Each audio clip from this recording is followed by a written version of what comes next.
It just has, like, no ability to figure shit out.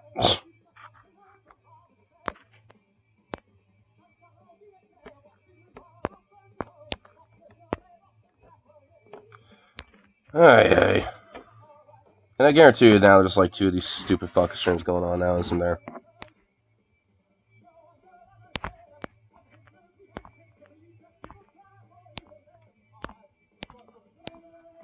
Yeah, there literally is. Jesus fucking Christ. Oh my god. Whatever. What the fuck ever, dude.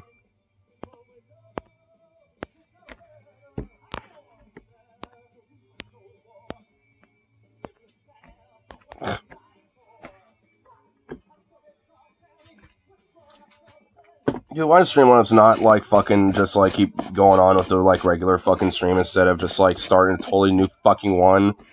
Even though that is literally, like, not what I'm doing. It's like, fucking hell, dude. It's like, it wants to, like, glitch out, like, oh, we can't render video or whatever the fuck. Ugh. That's why I get finicky about, like, you know, showing my screen now and shit. It's like, I don't even want to, like, you know, like, do it half the time because it literally will, like, crash, like, you know, like, a good chunk of the fucking time for it. And it's really fucking stupid. It's like, you can't comprehend the fact that, like, you know, oh my god, dude. Like, honestly, it's just genuinely annoying as fuck. Because the old, like, setup they had it for, you know, having different screens and shit like that was not a problem with this. It literally was not a fucking problem. Like, the only problem would be sometimes the screen would be frozen or some shit, and I had to, like, like, take the screen off and then, like, add a, you know, delayer back or some shit, you know, but at least it would be fixable. This is just annoying. This is just, like, genuinely annoying.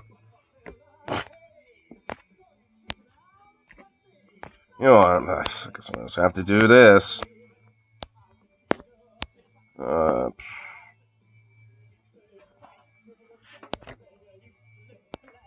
Come on.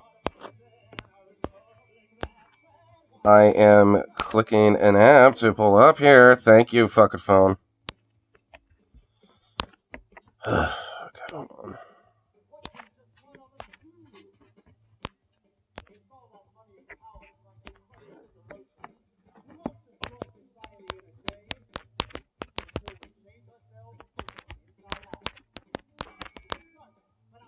Oh my fucking god.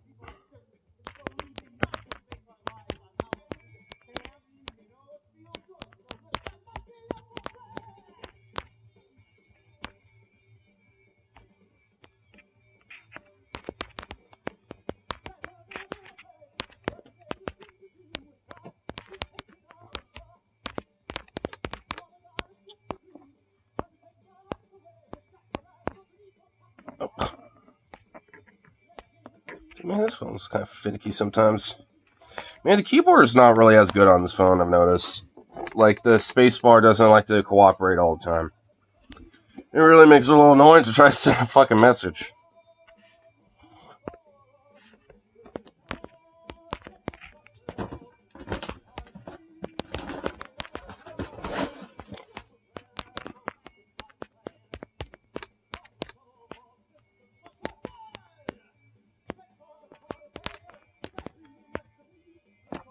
There we go.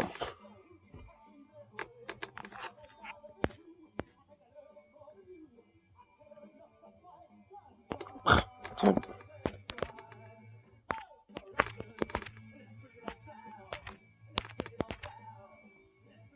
I need to turn out the fucking autocorrect.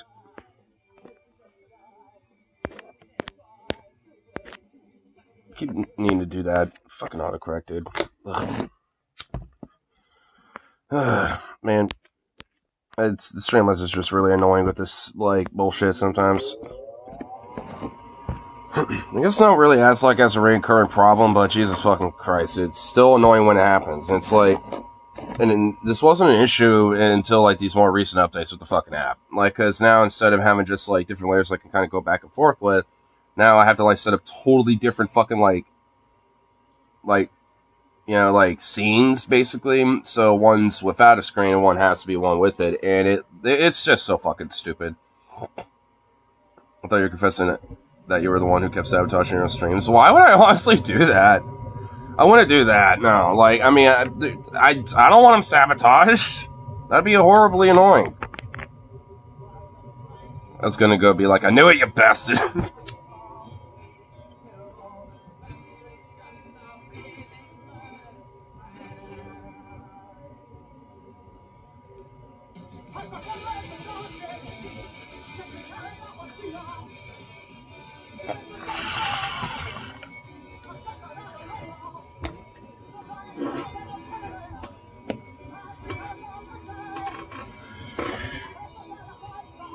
But yeah, I don't get why fucking Streamlabs does it, though. It's really annoying, but... I mean, wouldn't it be as annoying of an issue if it just, like, when I go to, like, you know, hey, what type of stream you want to start up? Because there'll be, like, existing ones that are, like, kind of, like, ready to go, so to speak. And then there'll be, like, active events, which there is one, well, now two. And, or just totally create one. You know, like a totally new one. So it's like, you know, when it happens, I'm like, well, go back to the active event, which it pops up. And instead of just, like, after I go for, like, the, you know, like, just go live, you know, thing, instead of it going to that, it just starts a totally new one. That's what really drives me nuts. It's like, fucking just go to the active Streamlabs. Like, there's literally already one active. Like, at least at this rate, it ain't YouTube's issue. And it's the only time it ever pops up as an issue is if I, like, you know, do a split screen thing or pull my screen up. Just random little things like that. And it's like, what the fuck? It's because, like, I mean, I don't know if you notice. Like, here, I'll do this. Screen, yeah, start now, yeah. So, you know, I got this, and then I have this here. So these are totally different scenes. And, I mean, you can kind of see it there, switch between scenes. So it's like, I mean, you know, when that shit happens, that's when, you know, like, when it's like, it weirds out, and it's like, oh, we can't get back to this, or whatever the fuck. It's annoying. Probably should have kept that up, because you have the fucking link on.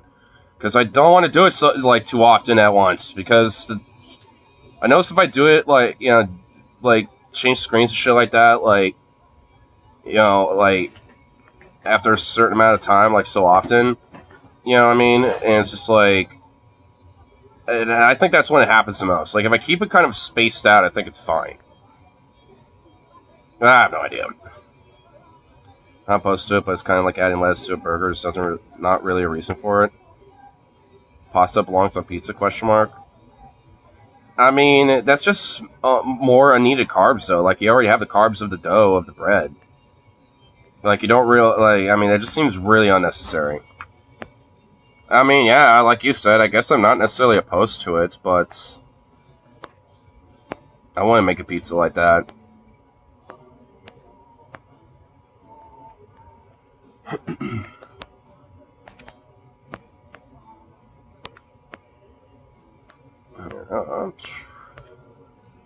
Since hopefully Streamlabs ain't all fucked, we can at least check a couple things out. Seems like it wants to act a little fuckety tonight, so who knows? There might be literally like 8 cajillion streams, you know, because of that, but who knows?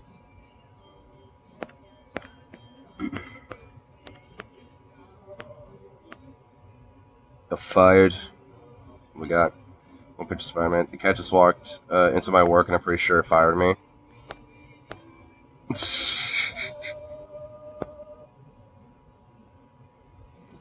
Yeah, that cat looks like it either is going to write you up and scold you or fire you. I mean, love. Whoa! This style of pizza is called the Dragon Scale. It needs to be standard pepperoni pizzas. I mean, I like pepperoni as much as the next guy, but that just seems a little overkill. Just a little bit. I mean, I'm not against it. I mean, I will eat this. I mean, whatever, like, excess pepperonis fall off, I mean, I'll just, like, you know, save those and, you know, use them in another dish or something. Like, cut them up a little bit, put in, like, a pasta, put, like, a little red marinara, and make, like, a little pasta pepperoni dish. Seems good. Anyway, I want.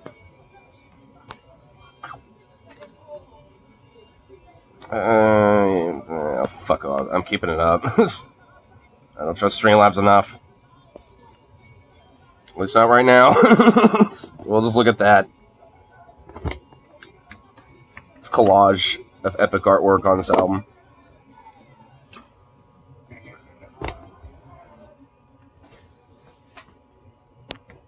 Last we have the classics.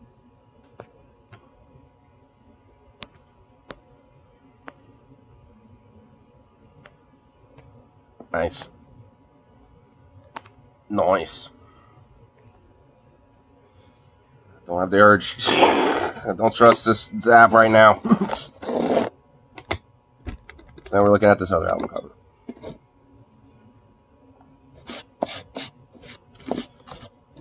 Yeah, I love how I have to be paranoid with this fucking app while I'm, like, relying on it to do this. It's like, thanks Streamlabs for having that in the back of my mind. It wasn't even, like, 20 minutes in to the first stream before it's like, you know, with Streamlabs. Usually it's like an hour in or some shit. Find something piss you off? Well, don't worry. There's definitely going to be some stuff we can look at later that'll do that.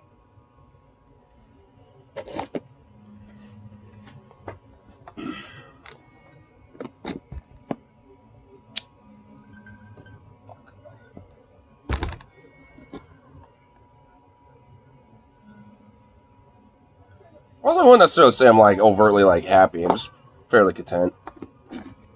Pretty content.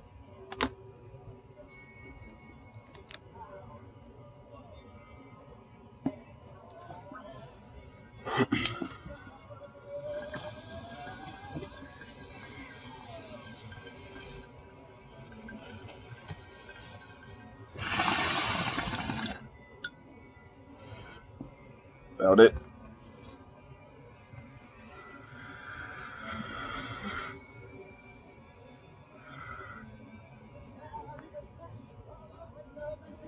Parents in Germany could take up to 3 years of leave per child. They take this leave all at once or split it into 3 separate time periods until the child's 8th birthday. They'll receive a majority of their net income. When I tell you this, boomers in the U.S., their brains explode. Because capitalists still being unscathed, childcare should be free for everyone. Service workers deserve a living wage, should not be treated with dignity. Oh my god. The mother with a toddler just is still having a... Oh my god, this is a fucking nightmare. God, I love America with this shit. And I guess, like, literally the basic, bare, minimal standards. Like, oh, yeah, I guess you could get up to, like, 3 weeks to, like, maybe 3 months, you know, if you have a kid. Which is, like, fuck all. That doesn't really help. The same picture was picked up by CNN, someone would be like, hard working single mom takes a cute baby to work with her.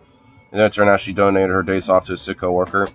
And she's, like, behind on her medical debt because of the hospital trip from birthing her child, and probably has, like, student loan debt or something, too, on top of that. So, you know, like, and I hate that, like, perseverance porn garbage, dude. Because, yeah, CNN will take, like, you know, something like that, be like, look at this hard-working mother just, you know, like, you know, sacrificing herself, you know, to, like, you know, raise her family or some shit. And it's like, no, that's not a good feel story. I mean, it's like, what the fuck? Alright, Streamlabs, please don't fuck up. Okay, there we go. Good.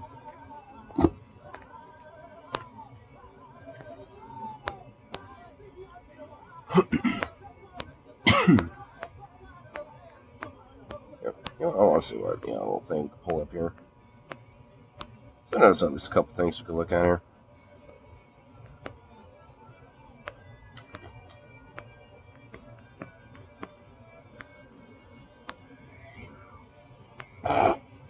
The FAA says that all Boeing 737 MAX planes will be remain grounded. Again, I love it. And like, I love how pretty much, like, every year there's always, like, you know, something going on with these fucking 737 MAX planes. I'm just glad during my flights, you know, I was flying Airbus. Because Airbus, I don't think you ever really hear any of these problems. At least they're like, because they're a European-based type of company, so I think a lot of the planes that are manufactured are at least held to way higher standards. Like, because Boeing loves to like cut like as many corners as they fucking can, basically. Look at this shit. I mean, this is like the picture of it on the outside. I mean, it's like, and these type of like from my understanding, this like type of panel could either be like an emergency exit panel or just a window panel, and so from from my understanding, it literally was just like loose bolts, like it wasn't properly set up and maintained properly, which would go down to the mechanics and the engineers who are supposed to like look over and maintain the aircraft, like and inspect it before flight. And of course, shit was loose, and straight up. Oh my god! Just now remembered. Oh, there's seriously a video we gotta look at that's related to this. But anyway, but so obviously like the maintenance crews were not doing a proper inspection, and when the aircraft took off and reached a certain altitude where the pressure is different, and also 700 plus kilometer speeds of just zooming in the air, it literally just jostled and popped off. I mean, and from my understanding, nobody was on the aisles, there, so that was the only thing that was major and severe. But of course, everyone else being like, "Oh fuck, well, our cabin just got quickly depressurized. This is insane." I will admit, it'd be fucking whack if there was someone sitting on that, window seat and that just popped off and they're like, oh, and they just sit there and like, oh, fuck, I'm about to get sucked out. I mean, because holy shit, that would be fucking wild to be sitting on that row and that just happens. But from what I understand, no one was actually sitting there. Hey! What the fuck? But, yeah, it's fucking ridiculous. And these planes are just, I didn't... I mean, if I ever find myself oh, hey, what's the plane I'm flying? A 737 MAX? Change flight, please. It's just nope. No, I don't trust these fucking things. And I'm someone who likes, flying and likes planes and shit. And, so I kind of have a legit interest in these type of things. And the 737 MAX as, an airliner, which hasn't been out for that long, I think it's, first, service commercially was 2016 or 17 or something. It's a very recent aircraft, and it's had these many fucking problems. I mean, 2 very significant crashes where everyone has been killed on them and shit. I mean, for a newer airliner, that's not good. That means that there's a lot of corners cut with these fucking thing, and that's a problem. So I legit do not trust these things. I mean, and that's also considering, Alaska Airlines being legit one of the better airlines in the country, too.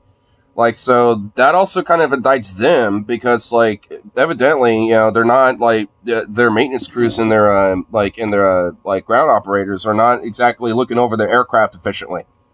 And they're not making sure that they're, set up properly. Because, I mean, if it was literally just loose bolts, then that's more or less on the engineers or the maintenance crews more so than the plane itself, but it's still a fucking problem that happened, even with the aircraft being for what it is too. Because I mean, there's been plenty of times where airliners have had issues and and would on the next flight when it's getting inspected before the next one, they're realizing, oh shit, this was loose. Here, let's replace this and tighten it up and make sure it's good, because if not, that next flight probably would have been a disaster. A lot of these type of things do happen where it's one maintenance crew look oh, well, this could be probably dealt with at the next flight, which I honestly guarantee is probably what happened, because they will look at certain things, and, because there are, certain, maintenance work that doesn't necessarily have to be, done right then and there, a brake pad that might be kind of worn out or something, for the landing gear, for example, and it'll be all right, it's got, one more or 2 more flights in it, we'll let the maintenance crew at the next airport, as the next destination handle it.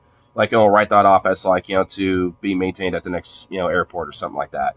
I guarantee you they did it for this fucking thing, thinking, oh, well, it's a little loose, but whatever. The next maintenance crew will look at it and be like, oh, this is even more loose, and do it there.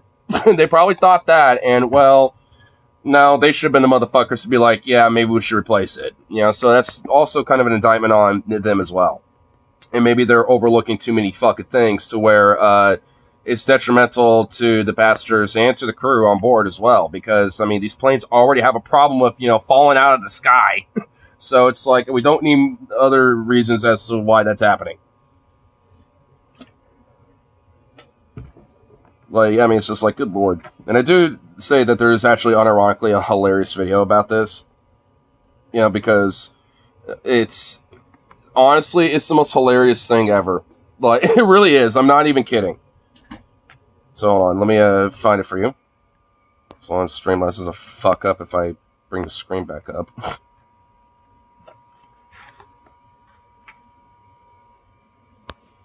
USA. That will never happen. Happens. I mean, you could have just put it right. You just could have left it right then and there. But okay, won't happen again. Happens again, but even worse for some. Okay, but gets backhanded. Yeah, pretty much. I mean, that's really how it seems like, like how our mentality is with a lot of things. Like, I mean, it's honestly like Churchill's even unironically has said this before, where, it's like, you can always rely on Americans to, to do the right thing after they exhausted every other option. I mean, it's like, I don't like Churchill. He's a piece of shit, frankly, but, damn, he called us out with that one. It's like, oof. He called us out before we even embraced that idea. Like, we really have just embraced that mentality, but back then, not as much, and he was calling it out then. It's like, fuck, alright. For your flaws, you kind of hit us on that one. We can't really pipe up on that, so. Oh, here, and I found that video, too. Here, yeah, we'll have to kind of skip it around a little bit.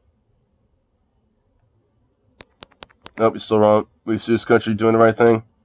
No, not really. But anyway, here, I want to try to find the right timestamp for the video, because it is a little bit of a longer video. Yeah, and there's a little bit of, like, meandering at the beginning. So, I think around here should be at least a good timestamp here. Streamlabs be good. Yay. Alright. I'm noticing I think I have to just literally, like, give, like, some sort of, like, good luck blessing of, like, please work. Please don't fuck up. But anyway. That's too quiet either. Interesting. Luckily, nobody died. Nobody actually was injured. Oh, by the way, this whole Alaskan airline thing happened in Portland. Like, the plane departed from Portland, I think, to go to Los Angeles, and then, like, 10 to 15 minutes into the flight, it happened, so they had to make an emergency landing, and actually kind of fly over my area a little bit to go back home.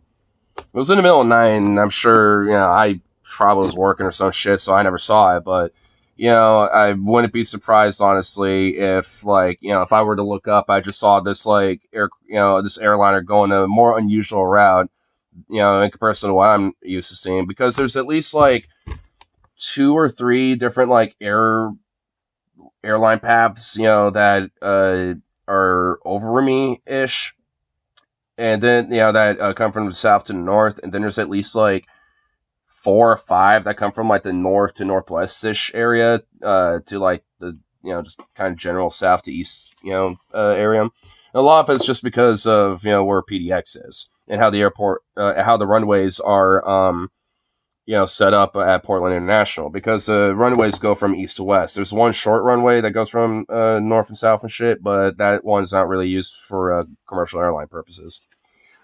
I honestly don't even know if that runway ever gets used. Like, that's there, because there is that short little third runway that when you take off from it, you're pretty much like taking off over the Columbia River and shit. Or and honestly, like, I don't think that runway has ever been used, as far as I'm aware. Every time I'm there, I've never seen it, be used. I've never seen any plane taxi to it or anything. I don't even know why it's there. I don't think the Air Force used it, because I've seen the National Guard Air Force, when taking off and landing, they use the other 2 runways like everyone else does. So it's not that. It ain't for them either. So I don't know what the fuck it's for. It's just there, I guess, for, looking pretty. The people sitting on... Maybe it could be like an emergency runway, like if there really is like a serious emergency situation, like, plane's landing gear or, is not operating or something like that, and you have to make a belly landing or something, maybe that runway could be used for that. So, like if it lands, then it isn't in the way of the other two runways, so you could still like have that be operational while you have the other runway just kind of quartered off, because of something like that. I don't know. I mean, I've like I said, I've never seen that runway ever fucking used, and I like to even go plane watching, every now and then, very rarely, but sometimes, and it's every time, it's always those two main runways.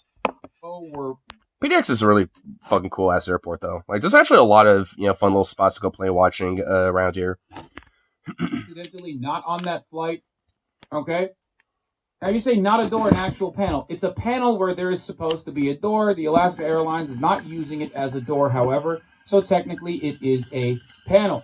So, yeah, here, I'll show you the video too. Here it is. Not even 20 minutes into the flight, a part of the plane flew off. There you go. Imagine that guy right there. I mean, that dude right there. I mean, I would honestly low-key, want to kind of like peep over, just because, I mean, you would get like some hella views. If this happened at daytime, like you would get some hella views, looking down on the ground. I mean, for me, I'll be honestly weirdly in shock, but fascinated and in awe about it. Because I suppose just because you have a little panel off like this, I mean, you're not going to crash just because there's a big hole in the side of the plane. I mean, this doesn't necessarily, jeopardize the integrity of the aircraft to where it's just going to crash. I mean, like, they're built well enough, like, airlines just in general these days are built well enough to where something like this isn't going to cause it to crash. I guess unless it hit the elevators in the back, but evidently it didn't. So, I mean, all good, I suppose, with that, nonetheless. But, I mean, it would be really kind of eerily, like, freaky, but kind of cool to just kind of, like, peep over and just, like, oh, I could really see everything on the ground now. Holy shit. Breathing room.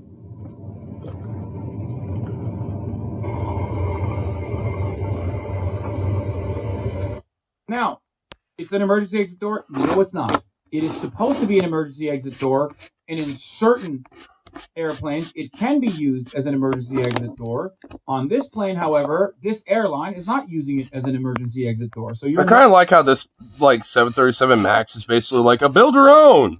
Build your own 737. It's like, here, what options would you like to buy? And it's like, I feel like this is a little bit of a problem.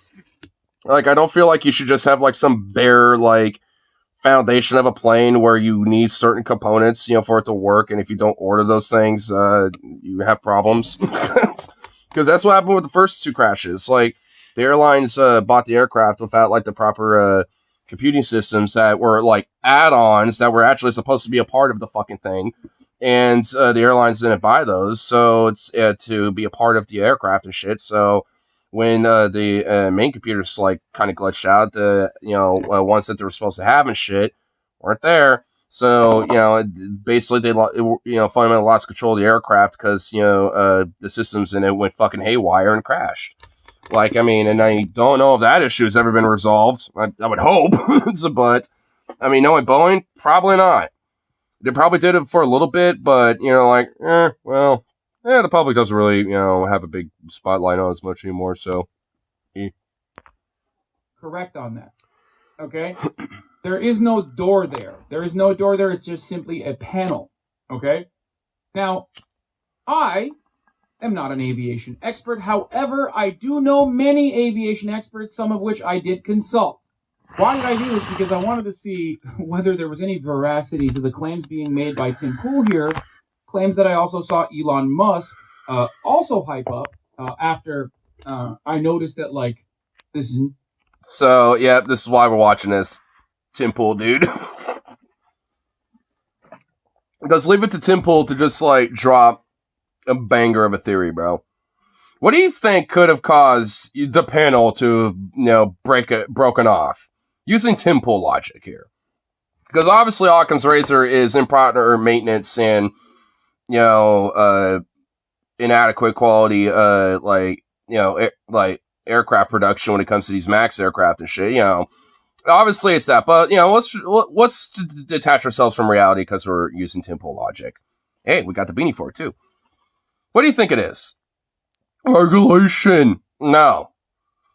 I mean, you would think so, but no. No, you gotta really use the Timpool brain here. I'll even let you use my beanie. Here you go. Now you got the beanie on. Now the beanie is yours. Use the Timpool logic, my boy. Queer people? Close! Now you're getting closer. You're getting warmer. You're getting close. I mean, that's partially a part of it.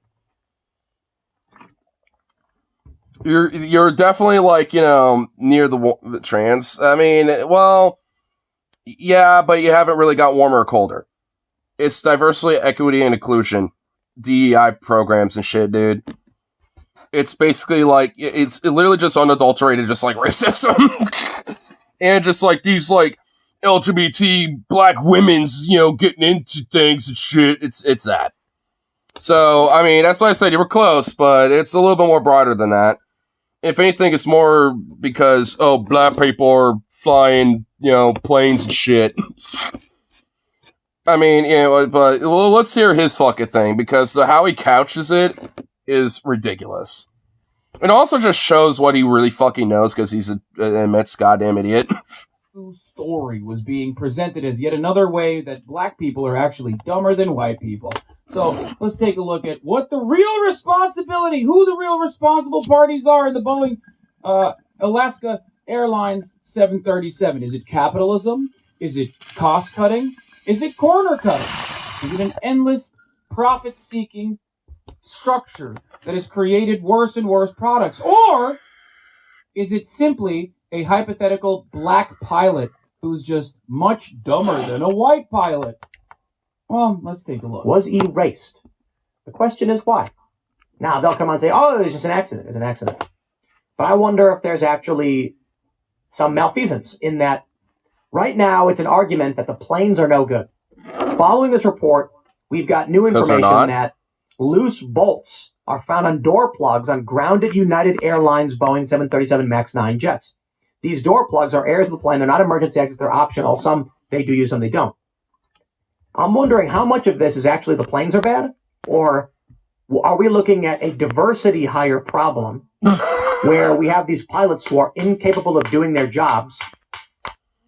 Which, by the way, when it comes to airlines and commercial airline companies and shit, they have maintenance crews and shit. Like, you're not like some, like, you know, Joe Schmo flying a Cessna 172 or some shit, where it's just like, you know, you have to do your own inspections of your own plane or whatever the fuck. Like, you know, pilots, you know, like, you know, are assigned different flight schedules, and that means they get different planes as sometimes and shit. You know, usually, specifically like certain model aircraft, because depending on their flight experience, they might have, you know, knowledge and, you know, skill in, like, you know, certain aircraft designs and shit.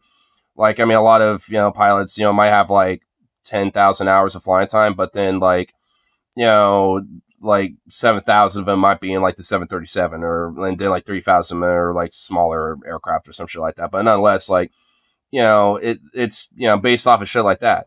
So that's why there's maintenance crews. You know, that's why you have the ground crew, you know, to look over, you know, maintenance and to look over, you know, whether there might be loose bolts on, you know, these jets and shit. Like, it's not the onus of the fucking pilot. They're supposed to do their own fucking checklists and shit in the aircraft as they're about ready to, you know, get ready for the flight. Like, they got their own shit to worry about, which has nothing to do about, like, looking around outside of the plane being like, oh, yes, let me get my, you know, drill and make sure this is tightened up. Like, that's not, like, you know, what commercial pilots do. They're assigned to fly the fucking plane. I mean, it's like, I mean, Tim, you actual fucking idiot. I mean, it's like, you know, it's like, Jesus Christ. Like, I mean, if this is like, you know, a private, you know, pilot, you know, with this 172 Cessna or some shit, that would make sense, because, you know, you're your own ground crew at that point, you know, or, you know, whatever the fuck, right? But, like, that's not the case here. So, like, how is he, like, you know, thinking, you know, like, private pilots, you know, with their own planes and shit are the same as, like, commercial pilots, you know, being assigned, you know, different flights and aircraft, you know, to fly them. And so you're getting... Just say the M-word, man. Just say the N-word. Like, what is this? What is this song and dance we are playing, dog? What is happening? Yo, there is nothing more cucked than being a conservative in 2024 where you just want to say it so bad and you're constantly shackled by woke culture, stopping you from being able to the say travesty. it because then you'll be perceived as a racist. So The you depravity, have to constantly find new initiatives. Where have our freedoms gone? DEI, CRT. Meanwhile, you just want to say the N-word. That's it. That's it, brother. Because there is no better situation where you tried to spear dick this DEI initiative nonsense. Where, like, the responsibility of the pilot is so stupid. He's not even talking about a diversity mechanic hire, Chatter. No. He's trying to say it must be black pilots. Which, by the way, like, how does he also know that, like, you know, these aircraft don't have like some button that's like eject, you know, this, you know, or something like that? That's not the case.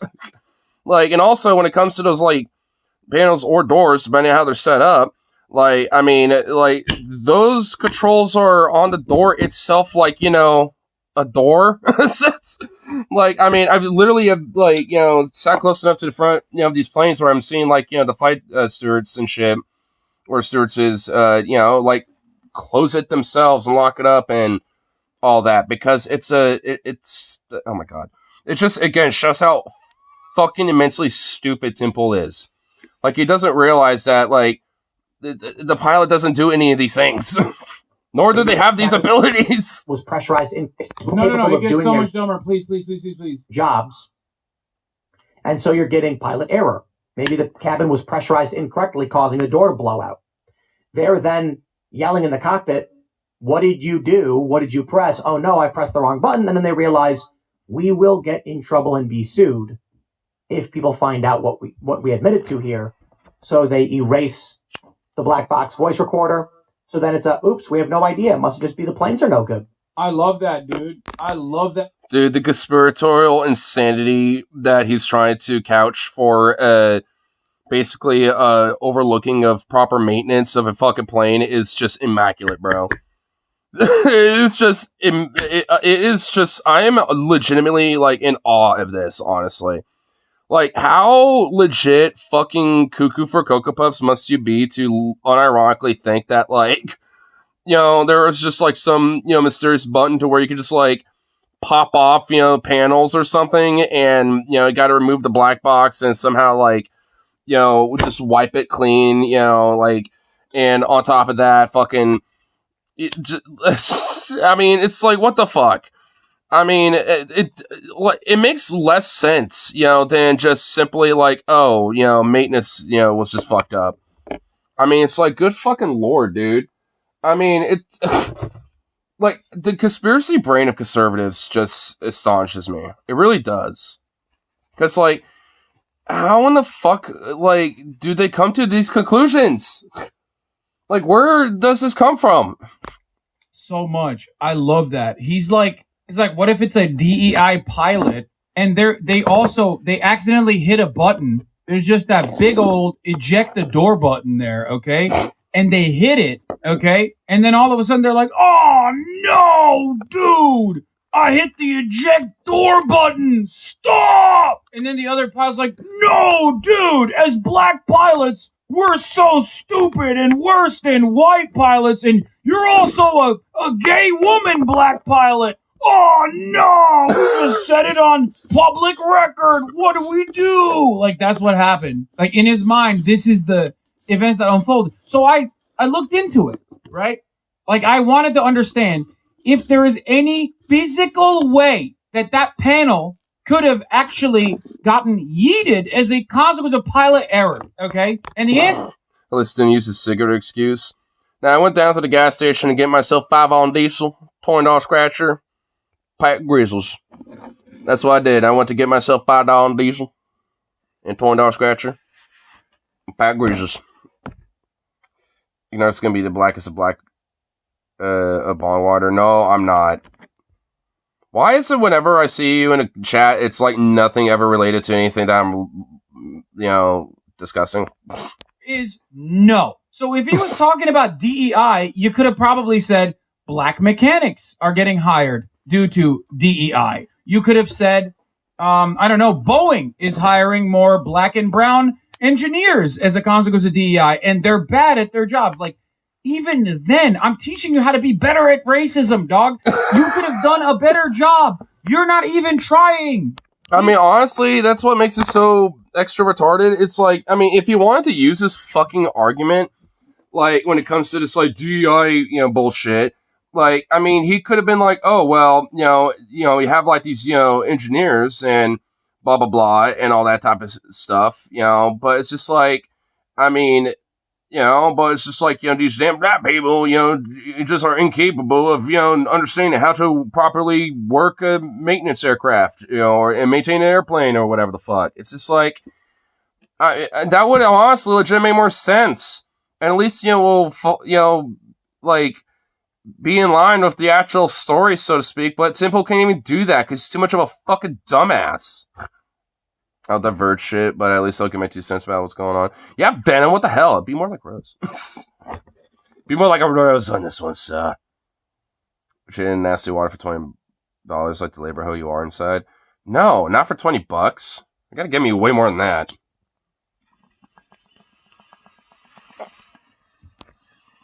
It's the black and brown possible diversity hire pilots that hit the magical ejecto $40. Try 100. Thrown them door button, and that's what happened when it's not even a fucking door. There's no door there. It's a panel. But they erased the black box law. It's just like, yeah, there is a bandwidth to how many hours it records. They recorded over it. We talked about this already.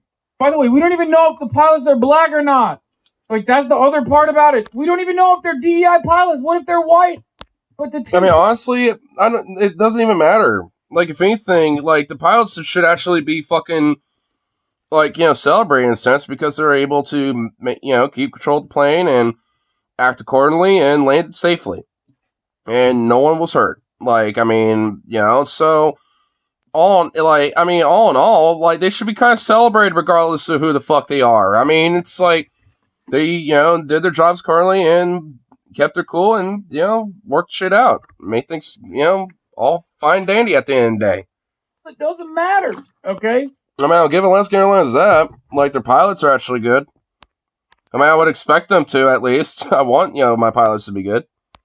Funniest part about it. It was a woman pilot. Oh, there you go. Oh, shit. Well, there it is. Diversity right there. It was a woman. See, we can't even trust a woman to drive a car. How can we trust her to fly a plane? It's not, that's it. That's it. They're making women pilots now? Nope. Oh, hell no, brother. Ashley St. Clair was tweeting about a flight that landed from Newark, New Jersey, and it bounced on the runway, hard landing, nearly totaling the plane. I think the plane is disabled. Okay, what? Does this guy know that sometimes, there are rough landings and they might bounce a little bit? I've been in planes where, there's been a little bit of a bounce. I mean, that happens sometimes. I mean, it's not good. You don't want, any landing's a good landing, I suppose, is, but, like, at least when it comes to everyone being all fine, being able to taxi up and all that shit. But, like, you don't necessarily want, like, hard landings or a bounce. I mean, honestly, if anything, this is a fucking meme. Because, like, there are some airlines like Spirit or, like, Ryanair where this is a fucking meme. Where like, the hard landing and, like, sometimes having a bounce, on the landing and shit, like, does happen because these airlines, these pilots are just like, land! Just like, they're pretty much allowed to just, like, fucking land the bitch. Instead of just, like, let her glide in and, touch those wheels down and keep the front, up, to kind of help with drag to slow the plane down, reverse thrusters, that bad boy, and just let the nose gradually on its own, just boop, go down. That's a good landing.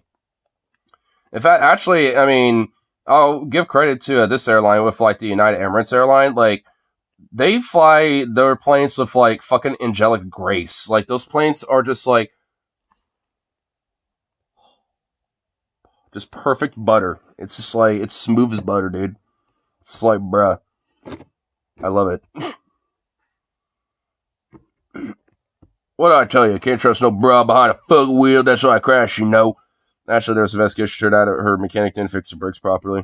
Ah, well, bruh should have fucking, got me in there involved instead of going to some Slat Joe automobile son of a bitch. But no, she wanted to bitch me about drinking beer, so I was like, fuck you, I ain't gonna fix that shit. Have our restrictions on it. Take by burning 5 showers a day, damn it. Why 5 showers a day? Let me just take one once a day. Like the fuselage looks like it was bent and cracked up. And according to Ashley St. Clair, or I should say, she asked whether or not this was a diversity hire who was fired and then rehired, even though they shouldn't have been. We got a pilot shortage. Flight cancellations like crazy. Are these airlines hiring in large numbers, and are they hiring? I like it. This is what constitutes for reporting. I saw a plane land, and it landed hard. So then I was like, is this like a black person or a woman? And they didn't really tell me anything, so I'm just making the rest of this up. But yes, I'm tweeting out. You know what? I just want to show what a fucking hard landing is, and I bet there's going to literally be endless fucking shit here. Hard. Yeah. Yeah, there's compilations. There's literally, there's a game there, I guess. But there's a lot, a shitload of various different fucking, videos here. Oh my god, that looks like a, you know what, here, let's just look at this just to prove it. I mean, look, this is a big boy, too. I mean, look at this. I'm sure it's gonna be the first one, right? Usually is. Yeah, it is. Yeah, I've seen these. I'm actually subscribed to the channel, so I know usually the title's the first video. At least this pilot was smart enough to do a go-around. Dude, look at a fat fuck of a plane, dude. That thing's huge.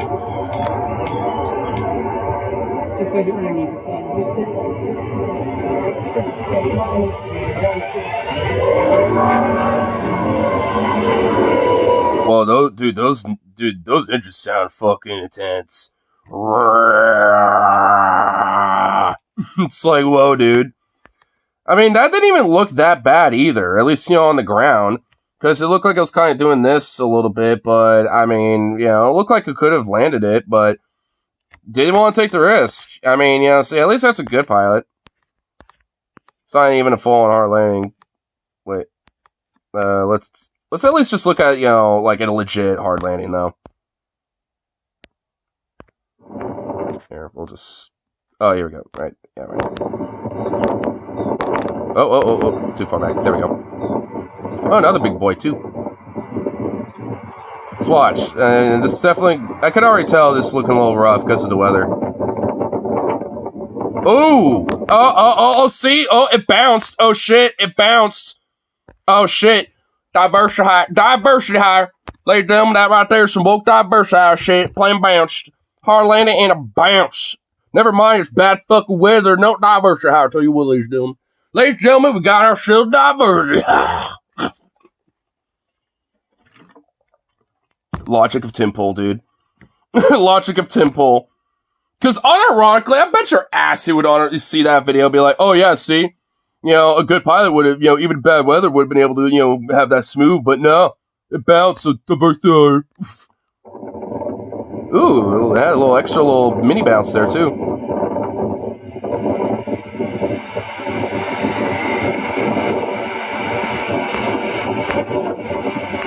Man, with all the water, that reverse thrusts looks actually pretty badass. I just see a major big one way over here. Oh, God damn it. Hey, fucking get way over there. I want to see the... There's like a most replayed one. We'll look at this one and go back to it. Oh, lordy. Oh, lordy. Oh, Lord. Oh, Jesus. A lot of wind. Oh, whoa, my Lord. Oh, jeez. Oh, Jesus. Oh, Jesus. Oh, Jesus. Oh, Lord of mercy. My God, man, I mean, that honestly, I'm not even gonna blame Pilot Whip. That was just just intense wind. Jeez, fucking drifting that fucking thing. That big beast just drifting and like, I mean, you got skills paid bills when you could drift that shit. I like it. I can dig it. Anyway, back to Timple being an idiot. I guarantee you would still say, anything. So I'm just making the rest of this up. There needs to be adult-sized moon castles. Yeah, there should. I'm tweeting out that I saw a plane land hard, and I thought to myself, this must be a non-white man pilot. It's awesome. Like, this is just such a cartoonish way of coping about how white men are no longer on top, brothers. I mean, they can't even hide it. Like, they all look like they all are listening to Tim, and they're just like, in their minds, they're like, this sucks shit. Bring for diversity because we know Boeing's all about it. Take a look at this. Global equity, diversity. Oh, he's doing it. Never mind. He's doing it. Global equity, diversity. Oh, shit. Inclusion report. I'm wondering if what's really happening is the infrastructure failures we're seeing are due to the fact that all of these companies for the past... He's also... Oh, my God. He actually is hitting it, dude. It's like, maybe it's because all these companies are hiring, instead of, the proper sophistication for civilized... it's actually, all these diversity hires that they're trying to do. That's what's actually happening. You're just letting all the browns and blacks and the trans, get in there and fuck shit up, and that's what happens. He's like, if it wasn't the woman pilot, if it's not the woman pilot, then it's the women engineer. Last decade plus have been prioritizing hiring. Yeah, and planes famously didn't crash before we started hiring black people and women, brown people and women in general, honestly. Based on if it wasn't for those damn womans just getting in everything, then think you'll be fine. Never mind the fact that a lot of aviation disasters, especially in the early days, are mostly white dudes. I kind of prejudice guess whenever I have bad food at a restaurant, I always assume a white person made it. Granted, I'm usually right, but still. Yeah, same here. Theology instead of meritocracy. Yeah. I don't know what to say. Other than the fact that there was another Twitter account. What is it called? Like IQ or something? The one that does race science that Elon Musk was replying to. Our very own apartheid lover. Diversity is what doomed the Titanic sub. Yeah, no, that's what. Diversity higher.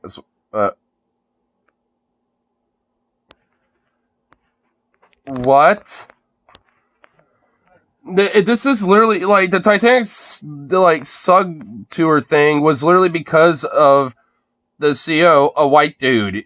He literally did not believe in the concept of safety, let alone regulations. It's like what the fuck? What? Because this guy's a fucking rabid anti-Semite, I'm pretty sure, right? And he's literally using the diversity hiring has worked out so well in the past. Titanic Tour CEO didn't hire 50-year-old white guys because they weren't inspirational. I love this. Brother, there is no person more responsible for the fucking idiotic capsizing of the Titanic sub than literally a white guy. So even when it's a white guy who's directly responsible, these fucking dumbass Nazis look at that and go, it must have been the black women that he hired. What are you saying? Or identical when they just kind of can't help themselves in a way. It's like they have to always find some weird thing, as unhinged as it is, to basically just be some sort of a conspiratorial racist freak. It always there really is nothing else besides just that in my mind. It's they can't help but try to interweave some weird racist fucking conspiracy behind it, as to why something went wrong or some shit. That even if there's not even an iota of an atomic particle of a fuck, of any of that involved in anything, when it comes to it, because it never usually does. So it's it's so fucking absurd and really it really kind of shows really what these motherfuckers believe when they have to skirt around the edge and just make everything this grand big conspiracy. Because, like, Temple, like, just admit that you're just, like, a racist Nazi fuckwit and just, like, you know, do a sick how and say the N-word live on your fucking show, bro. Because you know you fucking want to. It's like, I mean, is that what's hiding, you know, under that fucking beanie? It's like a little swastika where your balding fucking head is? With your bald-ass dome? What, you tattoo a swastika up there? Is that why? Is that why you have the beanie all the time? Because sometimes I just, you know, my voluptuous maid gets in the way. So I tie my shit up and put a beanie over because sometimes it also gets cold. So... that's the reason why I wear that shit. What about you, Tim? You fucking dim-witted fucking light bulb piece of shit. Failure, the Titanic. It must have been DEI responsible for the Titanic. God, these people are so stupid, dude. Now, before you hyper-focus on my words as far as, like, me saying, like, oh, just say the N-word. You want to say the N-word and be like, no, Hassan, this wasn't about racism against black people. This was specifically against the women. It's the same shit. People love utilizing DEI, first and foremost, against black people, obviously, but also, just in general, against non-white men. That's it. You know, it's so fun when... God, I learned... what? I mean, God, it should think... I mean, what? What's that? This is what I wanted to show you. Where is it? You wouldn't want your doctor performing brain surgery? No. This isn't the original one that I was looking at. What is it? I mean, what is this? What is this? I'll tell you. Oh. Listen up. We gave you Eminem and Justin Bieber too. Like Eminem is fine, but oh god, what was he talking about? He was talking about like the air, like you know the Alaska airline plane that had like the whole panel blown out. Well, Tim Pool had the most stupidest fucking like conspiracy theory, basically saying it was the reason why it happened was literally just because of diversity hire because the pilot must have been like black or something, and you know, and Boeing is doing more hires of black people. Basically, he just like reacted to that type of shit, and now this, I guess, as a reaction to such, because now you know Venom shared the meme, and at least Eminem's cool, just kind of across the board for most people, and then you get this little fucking twit.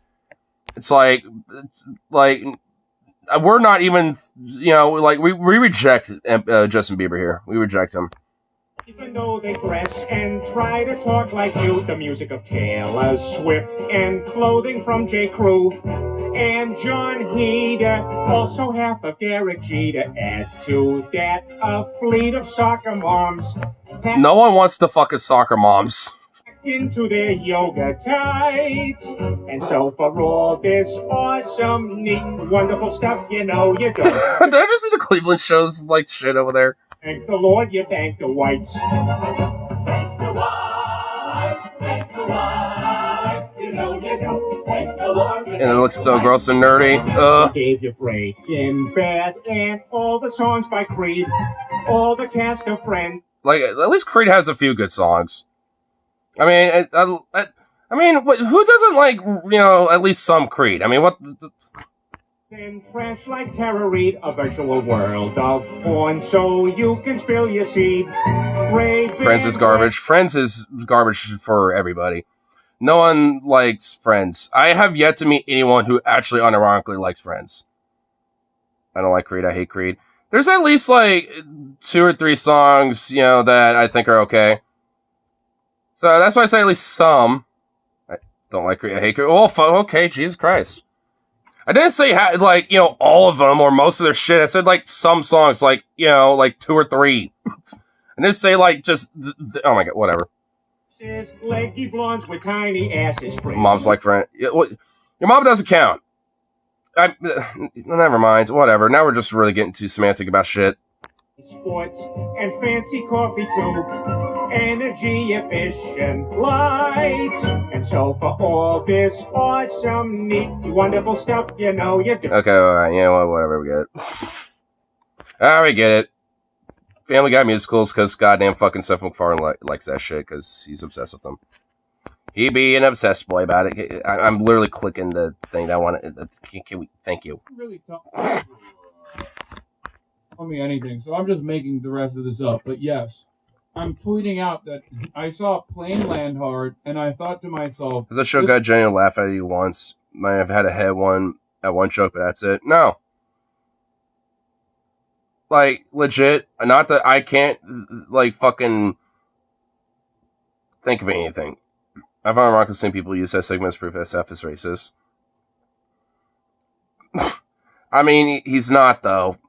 I mean, it's like, if anyone knows Family Guy enough, like, they have to realize that, like, he's obviously kind of taking a piss out of it. Because he put, like, someone, like, you know, at the very beginning, it should have been obvious. Like, you put someone like Eminem next to Justin Bieber, like, right off the bat. That should imply that it's not meant to be taken seriously. You know what I mean? Like, and plus, like, I mean, the Max, like, hipster suburbanite, you know, like, crew of, like, white dancing dudes and shit. I mean, it's kind of obvious. Those bitches I knew in my life to love friends. I think that's, like, the key sign of, like, you know, avoidance. You know, it's like if someone unironically likes or loves friends, that's probably, like, a sign of major red flags. What's so ridiculous is that I know there's, like, one trope, like, that's kind of throughout the show where it's, like, they're all, like, struggling to pay rent and stuff, even though they live in, like, you know, these luxurious fucking studio apartments, and it's, like, and it never seems to ever really be that big of an issue to them, really that much, besides just, like, it being, like, a recurring, like, gag or something. And it's just, like, bruh.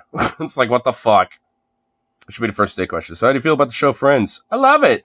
So I just remember I have a dentist appointment tomorrow, and it's like at 6 in the morning. You know, I realized I actually just misscheduled. Let's go quick drink real quick, and then I'll leave. Sorry. Just take a quick shot and be like, alright, bye. And just, like, quickly fucking dip. Somehow they could waste their money on shit like lottery tickets. Yeah, that too. It's like they get $20 scratcher, dude. It's like, you know, they got all, yeah, I mean, it's like, honestly, there's, like, a lot of contradictions in that fucking show, and that's honestly at least one of many reasons why I don't like that show. It's like those fucking Hallmark movies, except as a sitcom. I know, dude. Oh my god. Oh my god, too true. Too fucking true.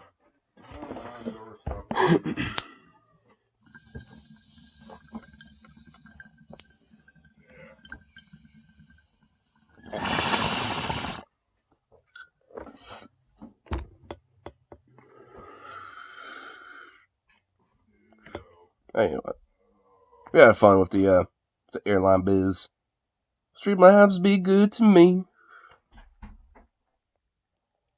Good. It was. Though it wants to make me blurry as fuck now for some reason. Why am I blurry? Oh, wait. Seriously? Seriously, phone? You want to make me blurry now? Nice. Awesome. Okay, whatever. Whatever. Fuck you too. Fuck you too, camera. Boo. Boo.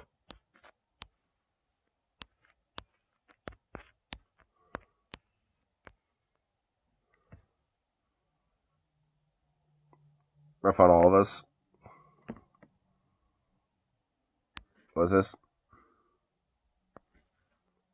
When the economy is so bad that even birds are working for Uber.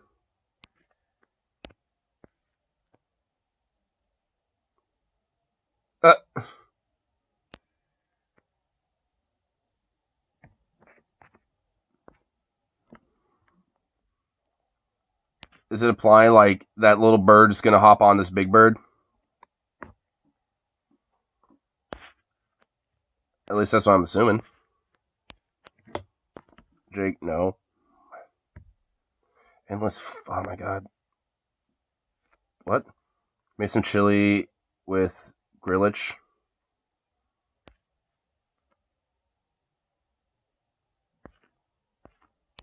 Just touched my dick and now it's spicy. Oh no. Oh no. I think the big bird is carrying a branch with a little bird on it. Oh, well, oh wait, hold on. Let me look at it again.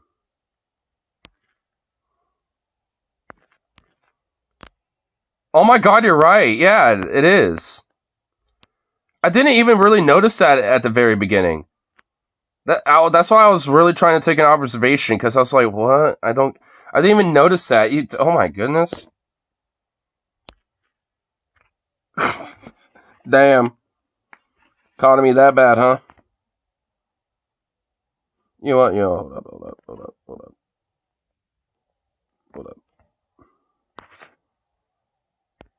Wait, what the fuck? Wait, hold on. Wait, what? What does that say? Where'd it go? I want to see it. No. It disappeared. Oh, wait, there it is. Plane passenger shits himself during flight, smears on seat. Spread like peanut butter. Oh, God. Oh, no. Oh my God, dude. What the fuck? I want to read the comments. And now we're already over a week into the new year.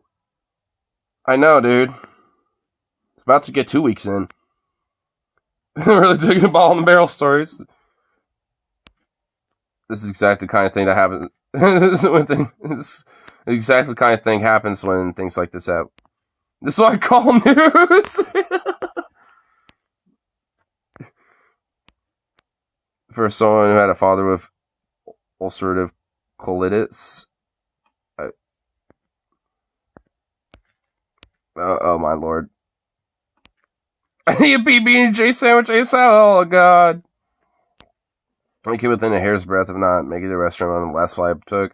It's beyond terrible. I mean, they're flying. Oh no. When you're riding in a jet and you feel something wet. Oh god! Oh no! These comments. Oh wait, what's the response? When you're riding in first and you feel something immersed. Oh no! Oh no! When you're climbing out the ladder and you feel something splatter. Oh shit, dude! Oh god! I mean, if the tension was to burst out, you really succeeded. Top-notch journalism. What is with these comments here? I want a PB&J. Yeah, now. I like the texture. Oh, what the fuck? Oh my god.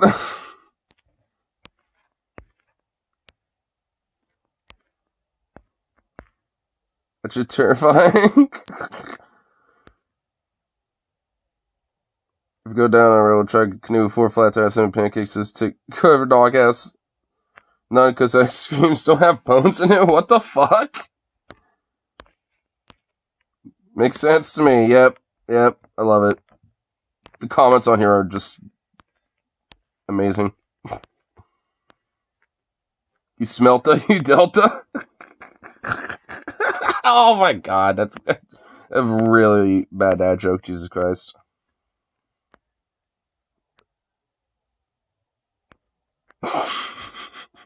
Alaska Airlines has loose nuts on door plugs. Delta has loose nuts in the passenger compartment. Damn. Oof.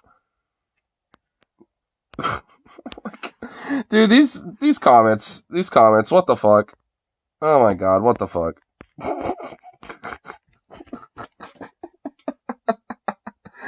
Oh my god, dude, what the fuck, man? I love it.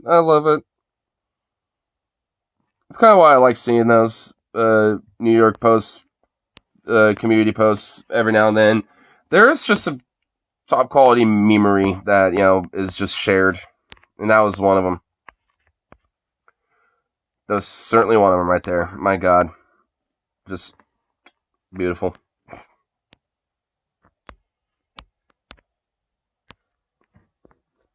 Y'all ready for so far later? Oh my good lord. Really? Because I think if I try kicking a bucket, we don't have good options. I mean, I wouldn't really, go that outright far about it.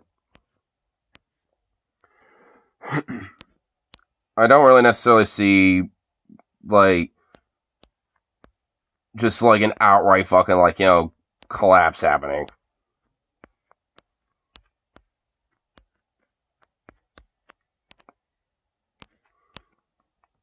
Here, just find another little thing we could look at here on too.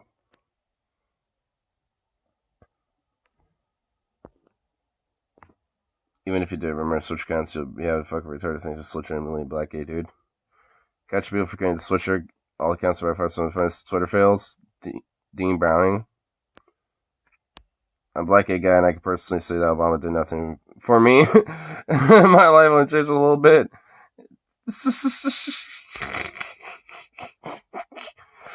Everything is so much better with Trump than I feel suspected, which I never do when Democrats are involved. Oh my god. Dean Browning in Pennsylvania, dude. Fucking politician. Oh my god, a politician doing some trolling. Wow.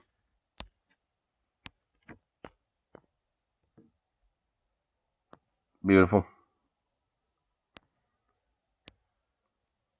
And landlord says no dogs allowed. And it's a dog that looks like a little lamb. A lovely little lamb. A little lamb.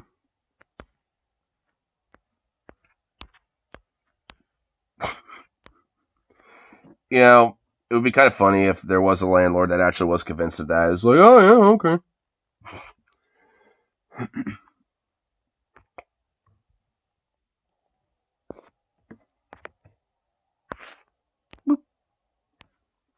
Here, let's see what little thing we could look up here. What other little thing we can react to?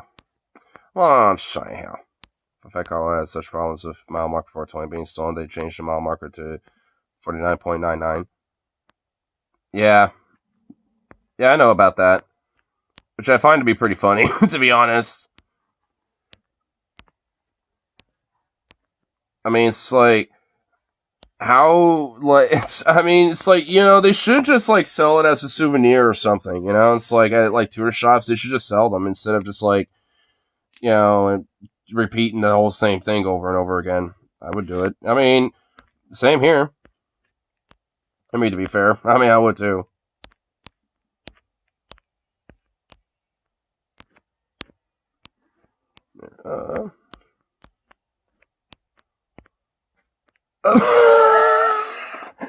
Okay. Okay, what?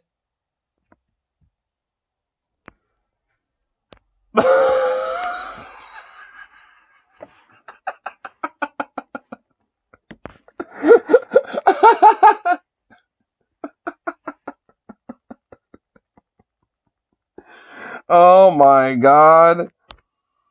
What? The furs are revolt, dude. The furry revolution is upon us, dude. Holy shit, dude. The revolutionary vanguard of the furry, like, dude, the revolutionary furry vanguard is upon us. Oh. So what the fuck? Oh my lord. I gotta see the comments. I gotta see some of this. Holy shit. Come on, pull them up. Pull them up to the top. Oh my god, this finicky. There we go. Masharo's thoughts new persona we look and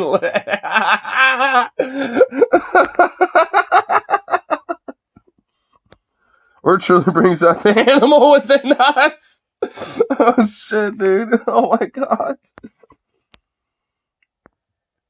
Bravo straight. It's okay, whatever. We got an Assad furry, now it's furry, and a Confederate furry. Bro. Oh, holy shit. Oh my god. Holy fucking shit, dude. Bruh.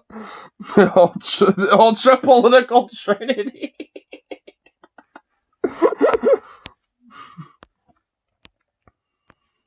I guess now they're just having a weird political thing in there. You shouldn't arrest a furry. Oh shit. Bro, Lily said controversy in an image. In an imagine. Oh, wow, I love it. Wow, great English there, bro. What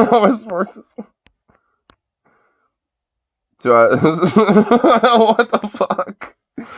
When someone else the first student in the same levels find out that. I mean, no, they're not. Deploy the fast bear. Most people have gone for a lot, but no, this would end everything. Like, get back there. I was trying to like that, yeah.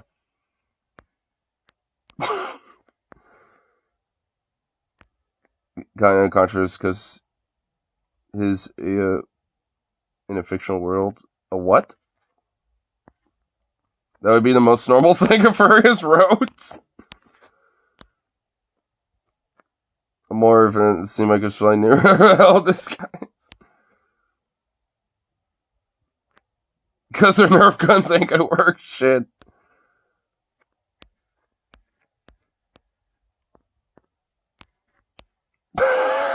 What the fuck, dude? Man, I did not know I needed to see that today. Just Jesus Christ. But then why introduce probably. It's 9/11 is the most.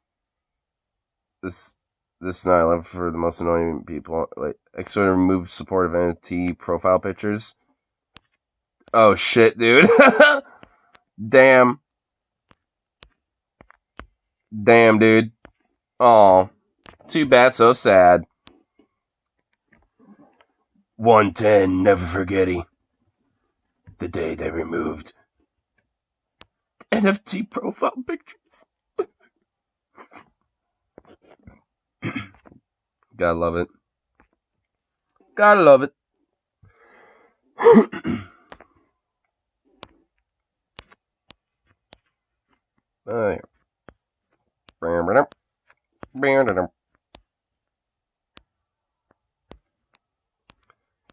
This like NASCAR getting rid of the Confederate flag. It would truly be the most like heinous of heinousness for all NASCAR fans across the world, which is basically just going to be mostly in Alabama, in Arkansas, in Mississippi, mostly, maybe Tennessee too a little bit.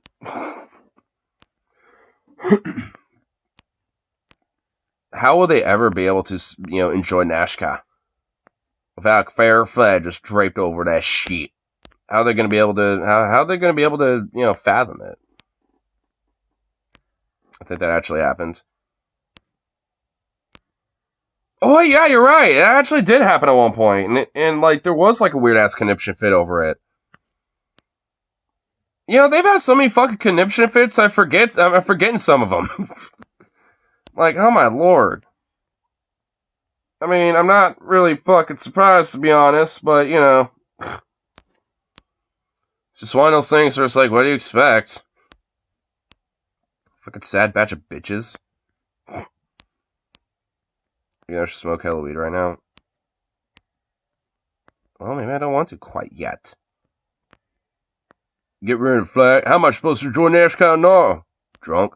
Well, it's not as fun if I don't see my stars and bars flying around everywhere. Yay, yay.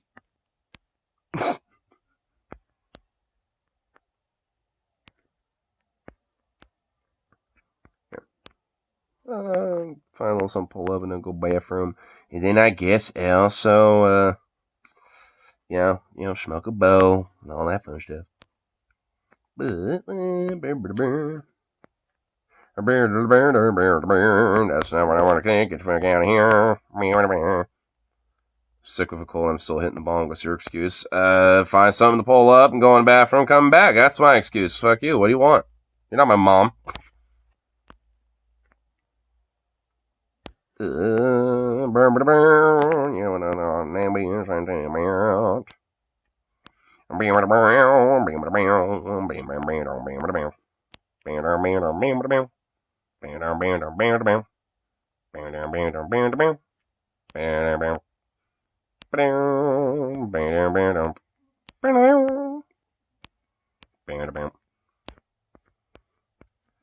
Okay.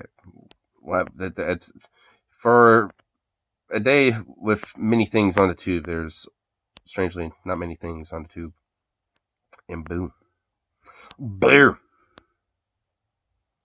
Oh, you know what? I've been kind of wanting to check this silly little video out. It's a little long, so I don't think I'll watch the whole thing. But you know what? We're doing it. But yeah, I'll be right back. You know what? I'll smell before I dip because I know Venom's here just trying to fucking be a peer pressuring little bitch.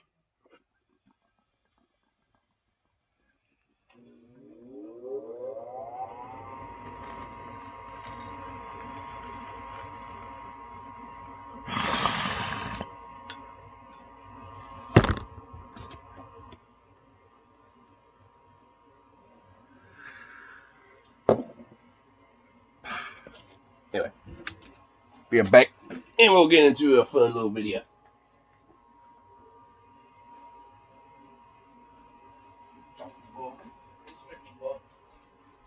I always wonder how you got that.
Goofy little thing.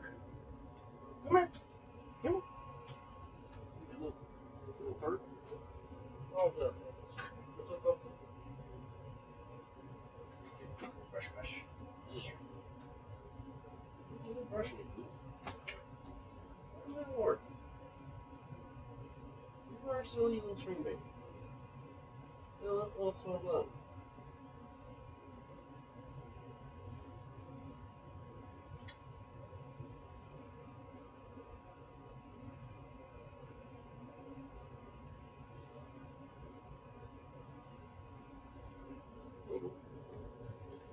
Yeah, you big goof. You big goof. You're a troll. Oh my. You're a troll.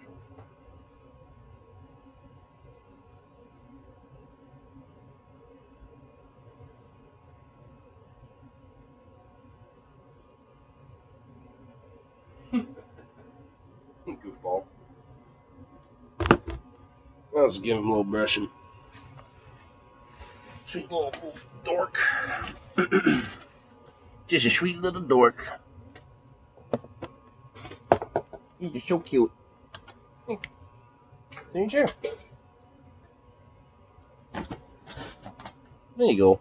Oh, look at you. You're so cute. You're just so cute.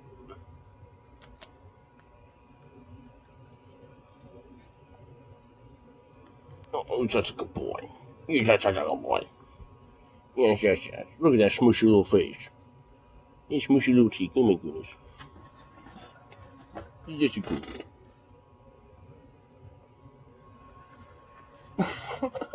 Aww. Oh, look at this.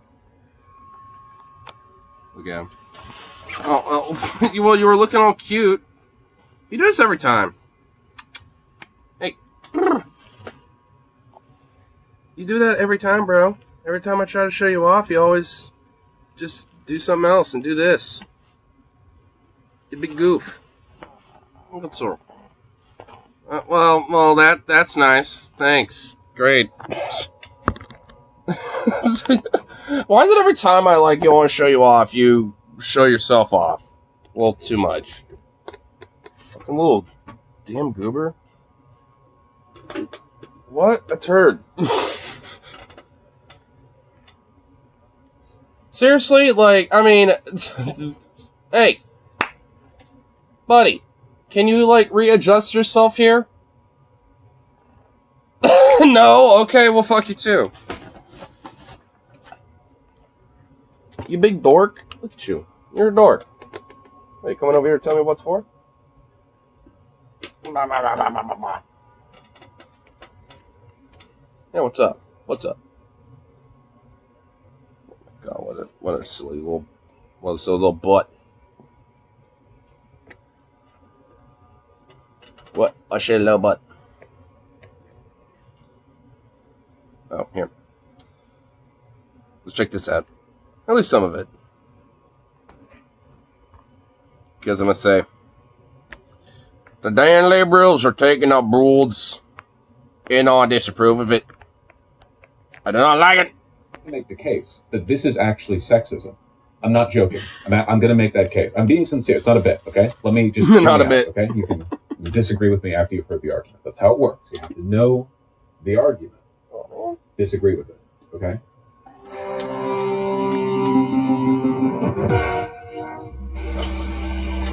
What are you going to say now, Venom? Huh? What you going to say about this? Conversation. Damn, liberal. That's kind of broad. Those come up a lot, in my line of work. I saw this literally 5 minutes before I hit the go live button. People being mad at me for being correct again. Okay, this sounds a little bit like weird diversion, but stick with me for a second, okay? I have a point to make with this, okay? So, a fascist Twitter account called Declaration of Memes, you've probably seen them. They tweeted, "Never forget what they took from you. I'm so sick of liberals." And it's an image of Lara Croft in an older character design versus Lara Croft in the remakes. And that got posted by Political Elves, implying... Oh my god, Monster's response. Rare fashion W. This is liberal's fault. Real queer leftist with me. The tits bigger in the reboot. True. And oh my god, you fucking... Oh my goodness, your damn Bluetooth. You decided not... have all your juice. I disapprove. Oh, wait, well, I should probably like navigate this a little bit. Actually, you know what? I'll just do this instead. Okay, there we go.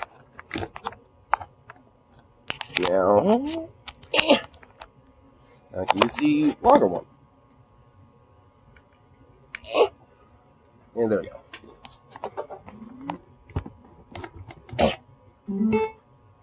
That should be right over there.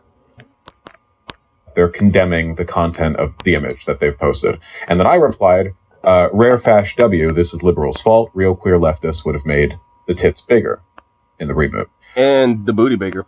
And then have her packing with a bulge. And then people got mad at me. And now and not just talk about regular guns either. It's like discourse. There's Bad Empanada being mad. Allah bless us by driving a tornado through his house. You don't drive a tornado, you idiot. There's no wheel. Just because it's circular doesn't. They don't understand what they're talking about. Some people did show up here. Some of you guys have such a hate boner. True. You choose to believe an obvious joke isn't. I wasn't joking. Is the problem? I think a lot of people kind of like reflexively assumed that was a bit. I was being completely serious. I guess a real queer leftist could have kept the tits the same side. Well, I mean, you know, this just I think proves that, you know, Vosh, you got your Lara Croft arc like TJ did. But the thing is, you can't hit the same, you know, level of spice like TJ did, though. I don't think this is gonna be making fucking like, you know, news in different press article outlets and shit. You know, TJ's did, but will yours?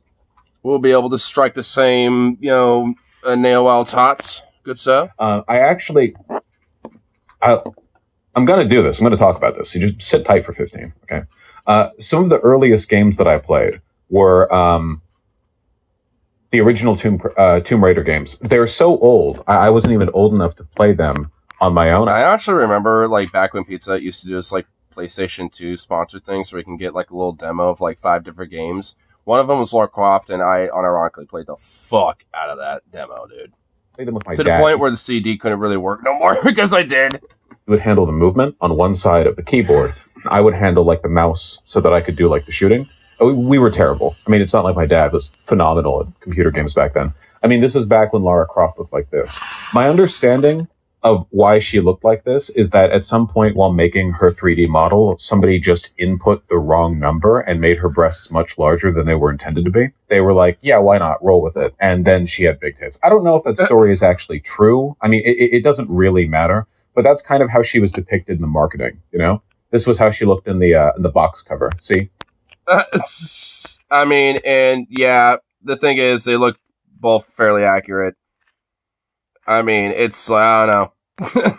Even when they could, you know, draw her out with more, you know. Oh my god, they basically literally gave her, like, gaiters and fucking, like, almost like, you know, a latex short skirt for, like, a fucking double holster belt. It's like, good lord, dude. More detailed in the in-game. These motherfuckers know what they were doing.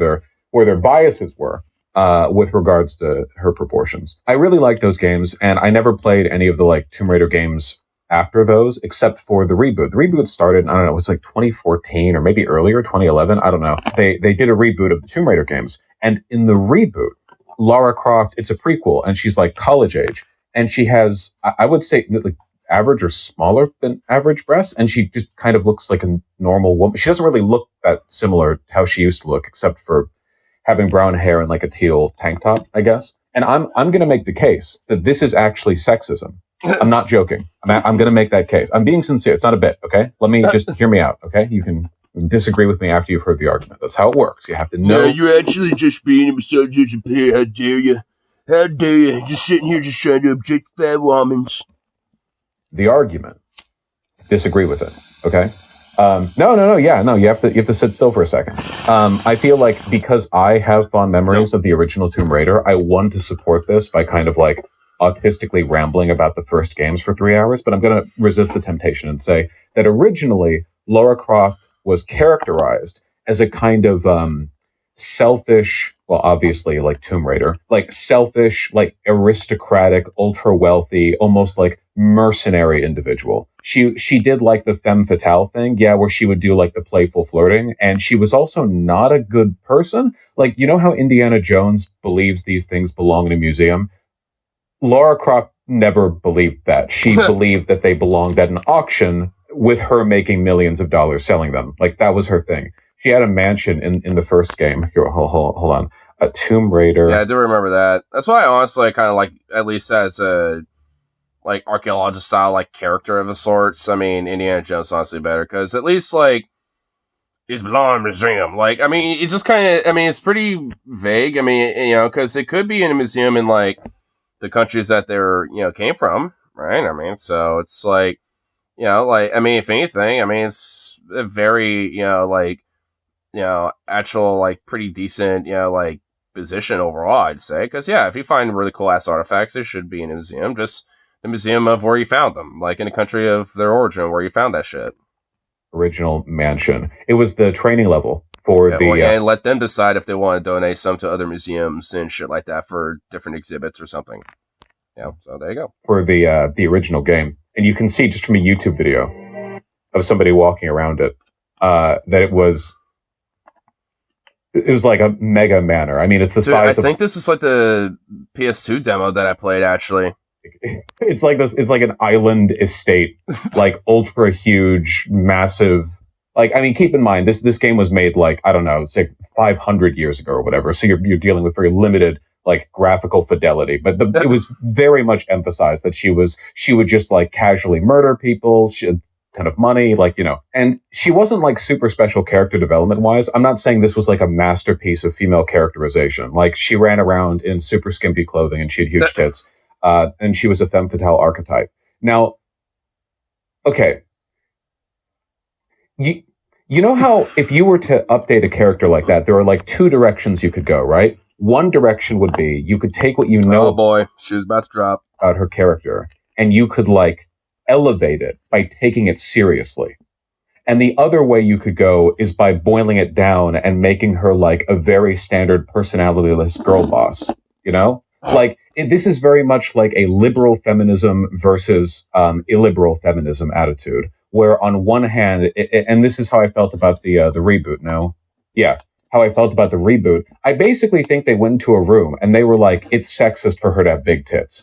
The only thing that I can think of when I see this is they literally sat down and they thought, you know, like, it is unserious for her to have such large breasts. How do you think it would have gone over with people if they had done like Street Fighter 6 and they had given Chun-Li regular sized legs, right? Or like you had a character who from the beginning had like pretty wide hips proportionally. And they were like, no, that's not serious. So then they just like make her have normal hips. You know what I'm talking about? I mean, yeah, I actually kind of know what he's referring to about this. I mean, it kind of is like the same problem that happened with like the what was it, like the 2015 or 2016 Ghostbusters or some shit. You know, the one where it had like the female cast and shit. You know, where it's like, basically just using, you know, like female cast or like female character as just like, you know, a stereotypical archetype of like girl boss bullshit, you know, instead of, you know, actually, you know, like, you know, painting like a good character development of like, you know, some, you know, like, you know, type of strong woman archetype, because it's obviously very much possible. And, you know, especially that, you know, when it comes to having a good story, and also when it came to like the sequels too, you know, when it came to like Star Wars and shit, especially when it came to like you know, Rey being like, you know, Mary Sue kind of archetype, where she just like magically, mysteriously just knows how to use insane crazy things of the Force and all this other shit, just like knows mysteriously how to just do everything with pretty much little to no training at all. I mean, so it was you know, like, I mean, there's different examples of this in like different media, and it's honestly like really absurd and in a way almost like kind of insulting in itself. Instead of actually like taking, you know, the character seriously and giving them like, you know, elements of, you know, like certain elements of like, you know, bias or flaws and shit, you know, or, you know, other aspects of their personality or development, it actually makes them like actually explore different avenues of that. It actually makes them better characters. You know, it you know, instead of just making them like a rote, stereotypical, just like I could do anything type of character, because we've had like a gajillion of them, and it's rote and annoying and dumb. I'm pretty sure they did that though. In the most recent one, Street Fighter 6 Chun-Li. Is that true? Because I remember people doing the awooga over gifs of her. This is like a side point. Whatever the case may be, can we agree conceptually that it would be poorly received if people were like, let's update Chun-Li, let's bring her into the modern era. She's going to have normal legs. I mean, they didn't just give Lara Croft like slightly smaller breasts. They gave her the chest that she has in the most recent games. It's not even like a distinguishing feature, which I don't know. Normal. I mean, honestly, it looks like she's androgynous almost. Almost looks like a dude of like insane pecs. I mean, that's kind of what it looks like. I mean, they've went so far the other direction.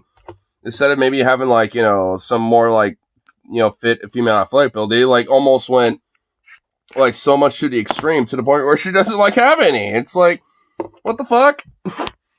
I mean, it's just such. I mean, even if they want to maybe like sum it up or whatever the fuck, I mean, they went way too far with it. It's like, what the hell? You know, like if people were able to mod this game, you know, they're just gonna like go major awooga mode and just be like, yeah, here's a mod to where you can like have, you know, like the Lara Croft accurate, you know, Abuba, or even extra Abuba, or even mild Abuba.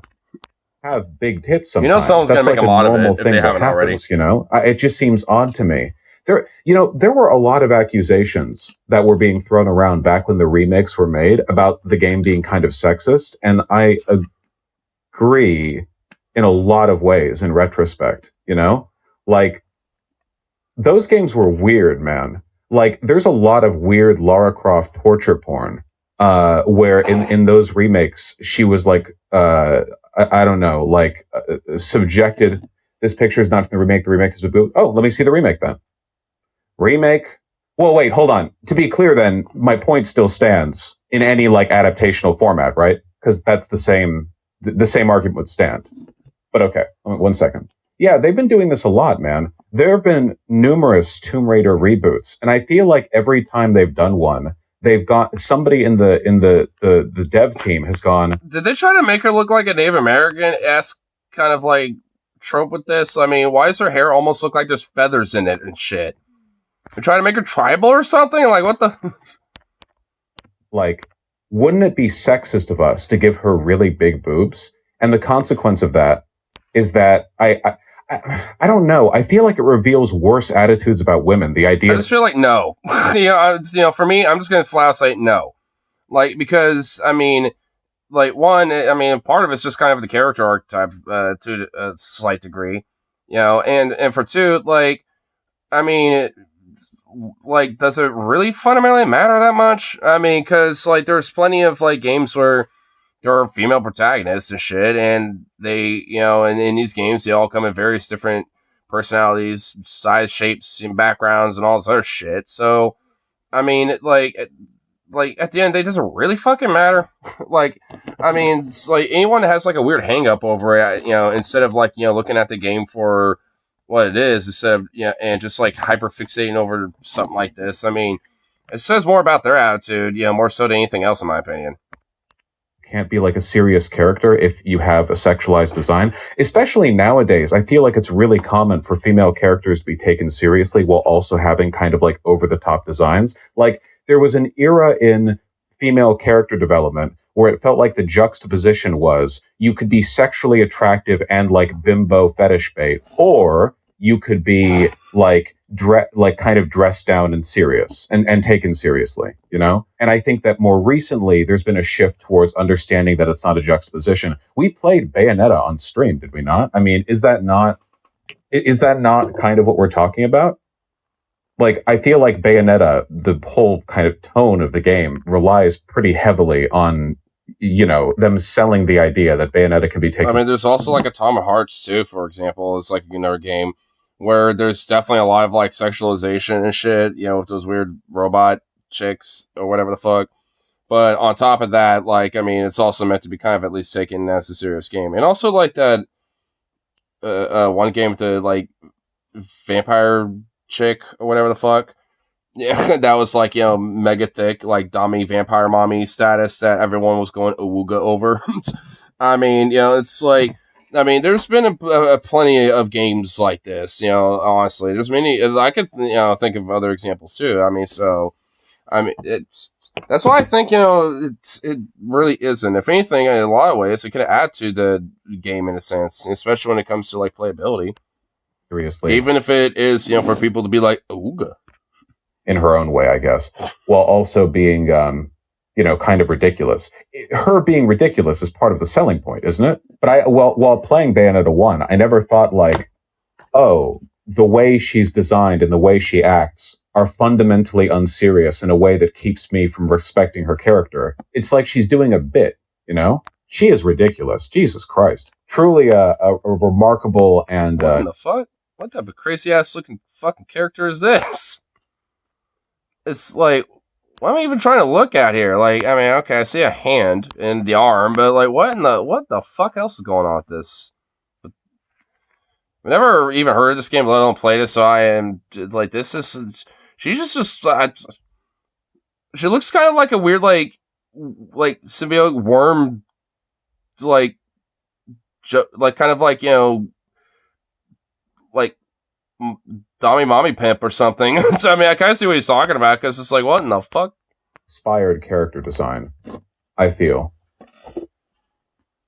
It's practically cookie cutter these days with character design. What is?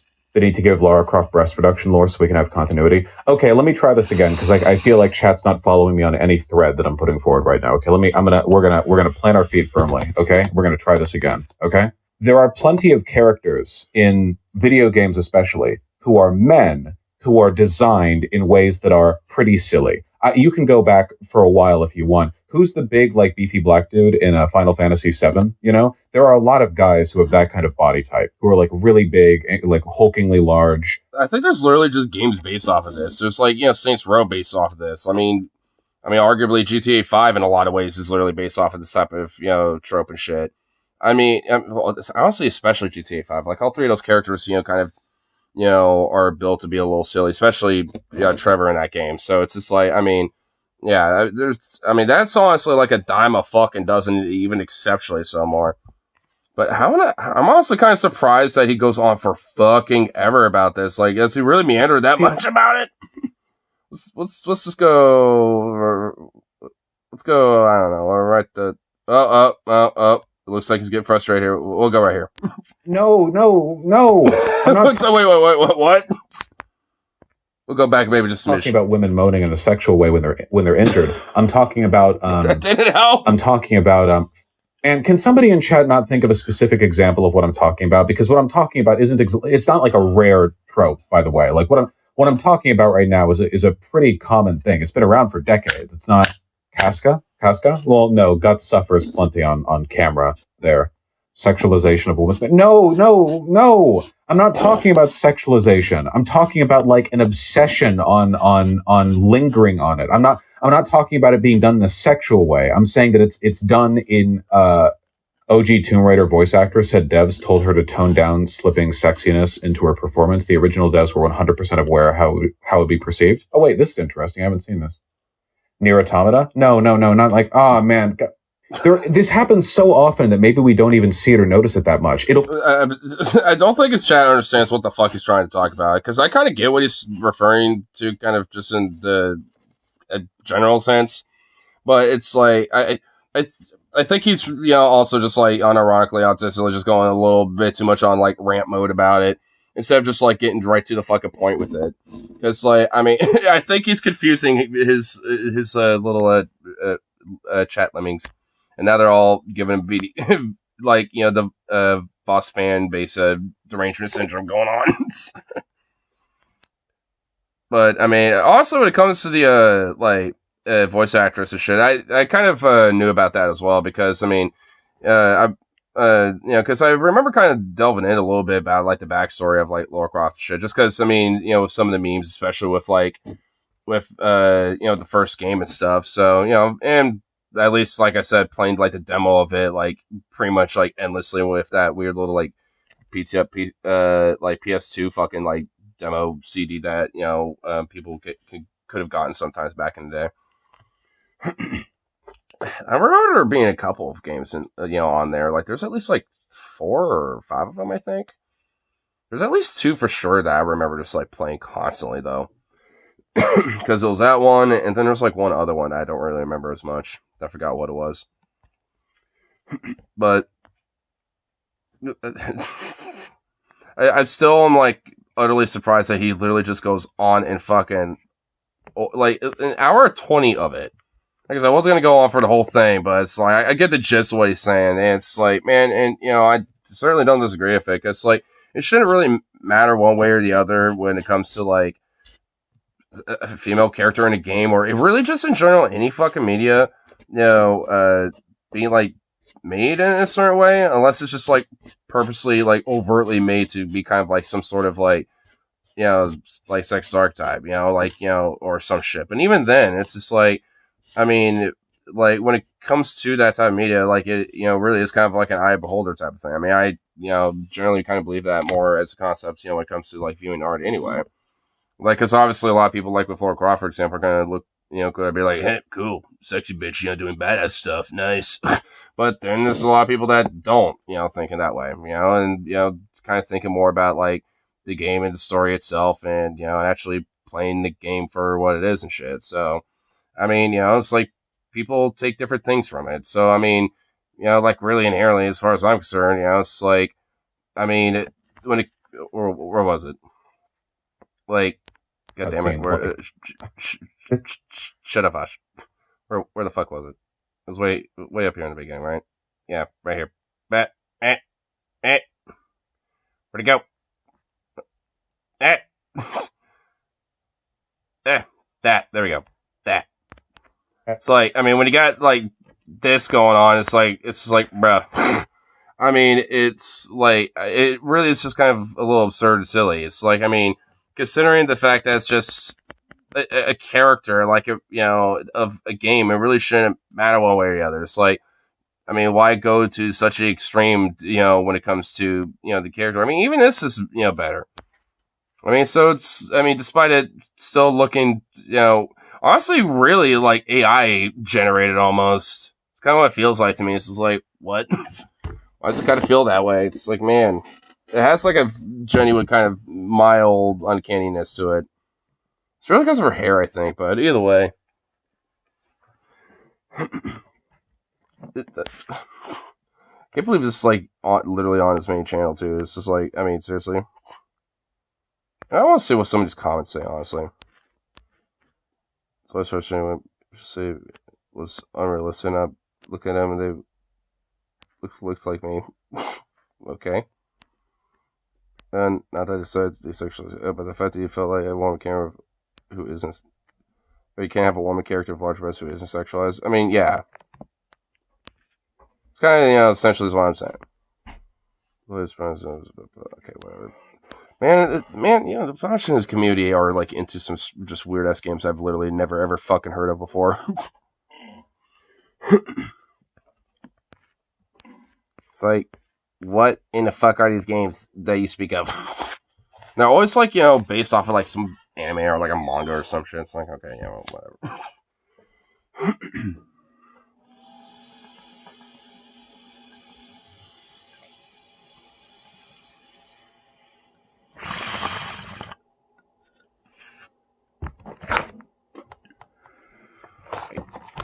Yeah, back at that. Anyway, let's do our little thing that isn't as convoluted as that. I'll show you.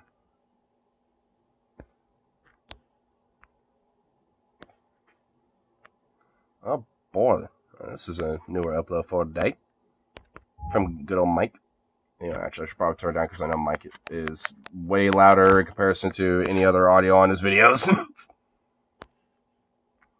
Republicans are rather losing of course. Good old Republicans just continuing to be Republicans. Gotta love it. Amazing. Anyway, actually, before we get into that, I'll Give it a second. Give it a minute before we just jump right all into that shit. I mean, if anything, I actually kind of have a little bit of a theory about this, you know, because honestly, like, I mean, I actually do have some thoughts about it, but I'm gonna at least, you know, say it for a second, just because, like, at least, you know, I have, like, you know, two, you know, like broad, you know, kind of general mindsets with this, and at least, you know, like, you know, on a general level, like, on one hand, it's like, they're pretty much, you know, I think at least, you know, trying to push, you know, as much as they can, you know, on this specific issue, just so they can at least get some of the more, you know, like, lesser heinous type of bills that might be there, despite them being heinous just in general, you know, getting passed because of, you know, some of the more, you know, drastic, more restrictive and authoritative ones, you know, being the main highlights. And then also another one is that you know, considering that this hasn't exactly worked, considering the last like year or two of the Republicans and GOP consistently be on this issue, it hasn't really sold that much. So it's like, I mean, I don't really, you know, necessarily think that they're going to be able to have that much of strength unless they're able to, you know, have more of a predominant control in like in these states, which, you know, for some of these states they already do. But, I mean, that's not all of them. For a lot of states where, you know, it's more mixed or 50-50 or they're in the minority end, then they can't really do that much. Pull this back up. Streamlabs. There we go. Thank you. Buzz motherfucker. A buzz motherfucker. What's going on here?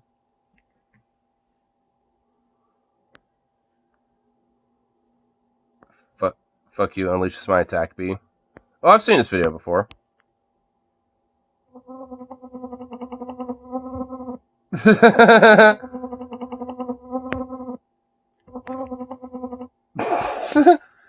I've seen that before. Like, for some reason, every now and then, like, bees and wasps will straight up, like, be like, at these cameras and just, like, fucking attack them for some reason. I don't know why. I forgot. There is actually a reason why, but I forgot exactly what it is. It's still funny. Still funny, though.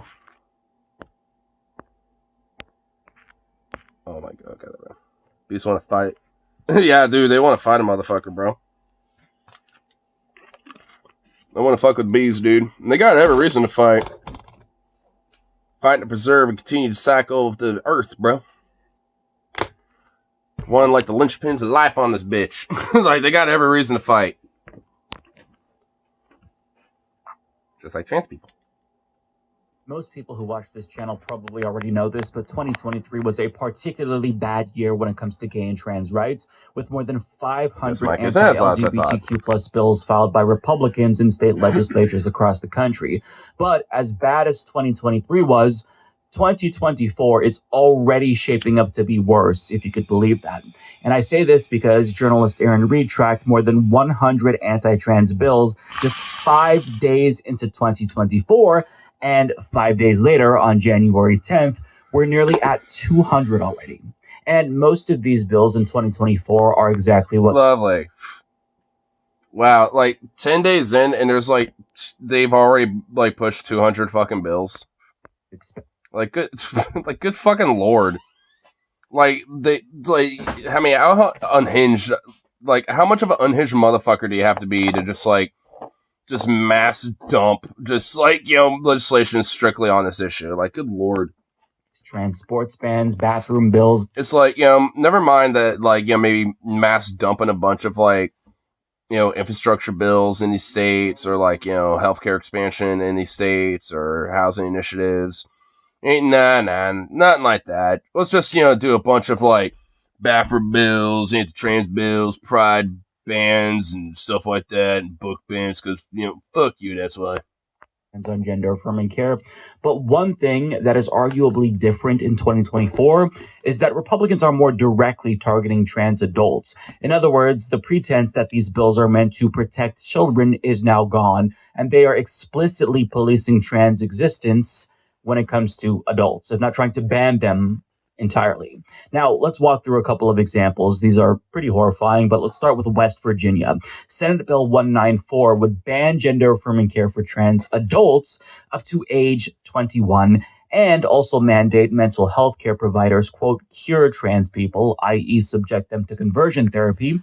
But it gets even worse because LGBTQ researcher Allison Chapman explains that a different bill in West Virginia, SB 197, would designate trans adults in public spaces as obscene in an effort to treat them like sex offenders by charging them with a felony if they get within 2,500 feet of a school. And if you're a trans parent with a kid in school, they're mandating that school officials just report you to the state. Now, if both of these bills were to pass, well, you would still thankfully have access to gender affirming care as an adult. Dude, this is like beyond ridiculous. Like, this is basically like unironic, like Stasi level Gestapo fucking shit, dude. Like, I mean, it really is like straight up. Like the idea that like, you know, oh, well, you know, if, you know, school finds out there's parents of a trans kid, then we got out and, you know, just fucking, you know, report them to the state and make, you know, have them arrested. Or, you know, and, like, have them, like, consider, like, you know, fucking, like, child molesters or whatever the fuck just because of that. I mean, it's just fucking psychotic. And frankly, I mean, the thing is, like, I really do truly believe, like, this is something that Biden really could address. It could address. Because, like, I mean, what really is, like, stopping them from, like, you know, signing, you know, an executive order to, like, override, you know, these fucking laws in these states? Or just, like, you know, pressuring Congress, you know, to push a bill that would override, you know, these fucking laws? Kept Trump months on, you know, I guess and Paul was telling me how you need to reach out to far-right people, which I get. I'm not saying there is no merit, but how do you hope to reach people this far gone? Well, I mean, that's kind of the conundrum about it. I mean, it's just one of those things where you just kind of have to like talk to people and see where they kind of fall, where the chips fall in a way. Most of these people are like this, yeah. I mean, because I, you know, and the thing is, like, I do have my own personal experience and my own anecdotes, you know, when it comes to like talking with people who are certainly like conservative leaning or like more center right leaning or something like that. You know, and shit. And, you know, and they certainly aren't like this fucking far gone about it. You know, even if they have like, you know, similar opinions. Like, I mean, at least, you know, for the people I have talked to, I mean, maybe they do. And then I've just never gotten that far into the conversation. But at least, you know, in the different talks I have, no, luckily, thank fuck. But the thing is, I do know this type of mentality does exist. You know, not just around here, even in my own neighborhood, but also in Oregon too. I mean, there are people, you know, like, I mean, because, I mean, honestly, you know, there's been, you know, when it comes to like these school board bullshit, you know, if like a Moms for Liberty or like, you know, these different far right, you know, groups, you know, trying to push themselves into school boards. I mean, there's like a school board, and I think in like Tigard and like another one like Malala or some shit. Like, there's a few school boards here in Oregon that were getting like, you know, berated by these fucks and getting like astroturfed by them. You know, so it's like, I mean, it certainly is a problem around here too. I mean, you know, and that's just kind of thing. I mean, like, you know, it's kind of like a gamble of like, you know, when it comes to talking to some of these people. Because, I mean, like I said, I know some of these motherfuckers exist, and I'm sure I've even talked to some of them and just not realized it yet. You know, but, you know, it's like, that's kind of the conundrum about it. You just kind of have to, like, you know, chat with people and just kind of see where the fucking chips fall, in a way. Because unless they overtly are, like, wearing something that kind of, like, you know, says that, yeah, they're kind of a fucking idiot, like, you know, wearing a MAGA hat or something like that. Which, by the way, I've seen some people with, like, you know, every now and then wearing a Trump 2024 hat, and I'm just like, oh my fucking god, dude, this is... Ugh. Like, so, you know, like, and I just don't even, you know, want to begin to get into a political talk with a motherfucker like that. So, I mean, you know, like I said, you know, like, they're around here too. So it's like, I mean, unless they overtly kind of like, you know, flex their stupidity, you know, in that shit, you know, then, you know, you just kind of have to take a gamble, you know, put the chips down a little bit, see what happens. Spin the roulette wheel. So long as you're over 22, but your existence as a trans adult would be very difficult. They want to classify your existence as obscene and treat you like a sex offender. But even saying that they want to treat you like a sex offender is an understatement, because sex offenders are actually treated better in West Virginia, because West Virginian law dictates that they're not allowed to be within 1,000 feet of schools, whereas the distance for trans people is more than double at 2,500 feet. So, so like, a sex offender can like get themselves just that much closer to a fucking school, while someone who's trans like has to be like, I think literally well over a mile away. Like, isn't a mile like 1,500 something feet? So a sex offender could be literally less than a mile away from a school, and a trans person literally has to be well over a mile away from a fucking school. What? If law were to pass, West Virginia would legally treat criminally convicted sex offenders better than innocent trans people. Just take a moment and let that sink in. Well, you know, a lot of these sex offenders, you know, happen to be former pastors. I mean, you know, you gotta give an opportunity to rehabilitate, tell you what, brother. I mean, that's just like, good fucking lord, man. West Virginia, historically, you've been a badass state, honestly. Battle Blair Mountain, like, strong, you know, unionist vibes, you know, from back, you know, before even the Confederacy, like, or the Civil War started and shit. You know, so it's like, you got, like, history to you guys. Where the fuck did that go? Like, what happened? Like, what happened to you sons of bitches? Like, holy shit. Like, oh my god, you know, the mighty have fallen. Because West Virginia used to be, like, you know, fucking, like, kind of a powerhouse state there for a while. You know, when it comes to, like, you know, especially the working class and shit. But, not anymore. Those days long gone. They've been gone for quite some time. Like, fuck, man. What the hell do they think this is? Trans people are just gonna be near school, use mind waves so kids want to be trans like scanners or some shit. Yeah, they have telepathic psychic abilities where like, and then the kid's just like, I now want to be gay and trans myself now. Quick, let me set up a litter box in the bathroom and take a shit in it, because I now identify as a cat, ooh-woo. This but with trans people. Exactly, dude.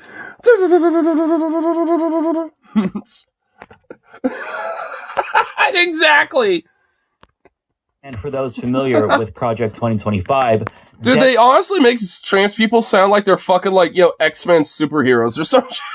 It's like, oh my god. Designating trans existence as pornographic is how they actually plan to legally eradicate trans people from existence. And Dame Magazine actually shares the relevant passage from Project 2025, which reads, quote, pornography manifested today, an omnipresent propagation of transgender ideology and sexualization of children, for instance, is not a political Gordian knot inextricably binding up disparate claims about free speech, property rights, sexual liberation, and child welfare. It has no claim to First Amendment protection. Its purveyors are... Yes, they do. They literally fucking do. I mean, like, this weird ropey dope bullshit, like, I mean, is just, like, beyond absurd. Like, I mean, like, no, like, no, like, I mean, no, like, sound-minded fucking, like, legal scholar will say, like, yeah, that's true. Like, yeah, that's accurate. Like, because it's not. Like, I mean, because this utterly violates, you know, the freedom of expression and freedom for discrimination, you know, of people who are trans. I mean, this goes back to the fucking, like, Dawkins bullshit from the other night. It's like, you know, it's just like this bullshit of, like, oh, well, you know, this, you know, like, I mean, this is what happens when, you know, you let trans people run amok. Instead of, like, women's sports for Dawkins being a dumbass, you know, it's, you know, now they're sexualizing kids, you know, for this fucking context. And it's like, I mean, and it's just like, it's never happened. I honestly don't think, like, I've literally have never heard of a fucking case, you know, of someone being trans, like, you know, molesting a kid ever. It's because it hasn't fucking happened. And the thing is that, like, you know, even if there's like, you know, 1 or 2 exceptional cases where, yeah, maybe it's happened, I mean, that doesn't, it's not the absolute of the rule. I mean, you know, it's like, because trans people don't do that shit. Just because you have like 1 or 2 that are, you know, that do it doesn't mean that like trans people in totality are doing that. That's fucking psychotic. That, and also it's just like, I mean, it's, like, if we're gonna be, you know, looking at who's like sexualizing kids, look at fucking pastors. Look at like, you know, Boy Scout and youth group, you know, shit. You know, when it comes to like religious organizations and institutions, like that's where it's happening, you know, most. Or maybe Uncle Jim Bob, you know, like that comes and visits every weekend and shit. Yeah, maybe we should look at him. It's like saying white people shouldn't be allowed to have guns because most mass shooters have been white guys. Yeah, exactly. Which a lot of racist white people will say that about black people, you know, when it comes to like gang violence and, you know, black people having weapons. Some dumb fuck compared to the X-Men incorrectly. Oh my god, I think I know what you're talking about. I think TJ reacted to it as a right-wing meme compilation for one of his videos. I think I know what you're talking about. Predators and misogynistic exploiters of women. Their product is as addictive as any illicit drug and as... What?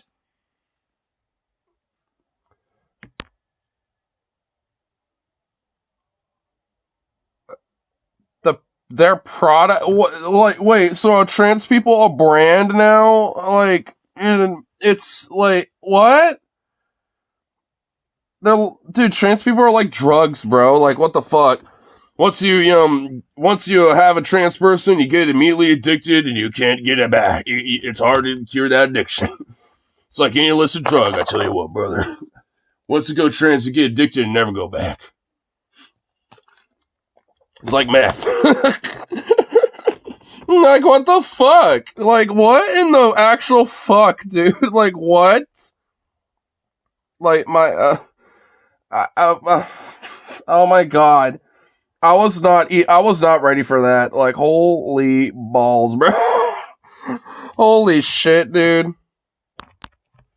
Destructive as any crime. Pornography should be outlawed. The people who produce and distribute it should be imprisoned. Educators and public librarians who purvey it should be classed as registered. Hey man, you want some trans? Want some trans? Hey, yeah, what do you got for me, man? All kinds, my sis. We can get you, trans, mailed. We can make you non-binary. We got the trans woman. We got all the trans, man. It's good shit, dude. We even got, if you were to want to, have a little extra of a premium, we even got trans. Sex offenders and telecommunications and technology firms that facilitate its spread should be shuttered. So once they classify trans existence as obscene, they then subsequently that, and also a drug, apparently. I guess trans people are addictive like drugs. Doesn't that really say more about like these Republican freaks? Like, it's like, what? Did they have like, hire a few prostitutes and shit, and they realized that a few of them are trans and they got hooked because they, their pussy slayed so hard or some shit? Like, I mean, it's like, what the fuck? It's like, I mean, what the fuck, man? I don't want my wife to find out. Just give me something small to tie me over. All right, we'll just give you some hormone pills this time around. It's in the same way that they would any other inappropriate material like porn. And that's the goal of Project 2025 under the next Republican administration. But as we now know, states are already trying to enact that very same agenda, albeit on a smaller scale, obviously. But West Virginia isn't the only state that's targeting trans adults, because in Ohio, as the New Republic reports, Republicans actually passed a bill banning gender-affirming care for trans youth and a sports ban, but thankfully the Republican governor, Mike DeWine, actually showed some courage, and he vetoed it. And he didn't just veto it, he denounced it, saying, quote, "Were I to sign House Bill 6-8, or were House..." Really? A Republican? Wow. 6-8 to become law, Ohio would be saying that the government knows better what is medically best for a child than the two people who love that child the most, the parents. Now, if we just stop...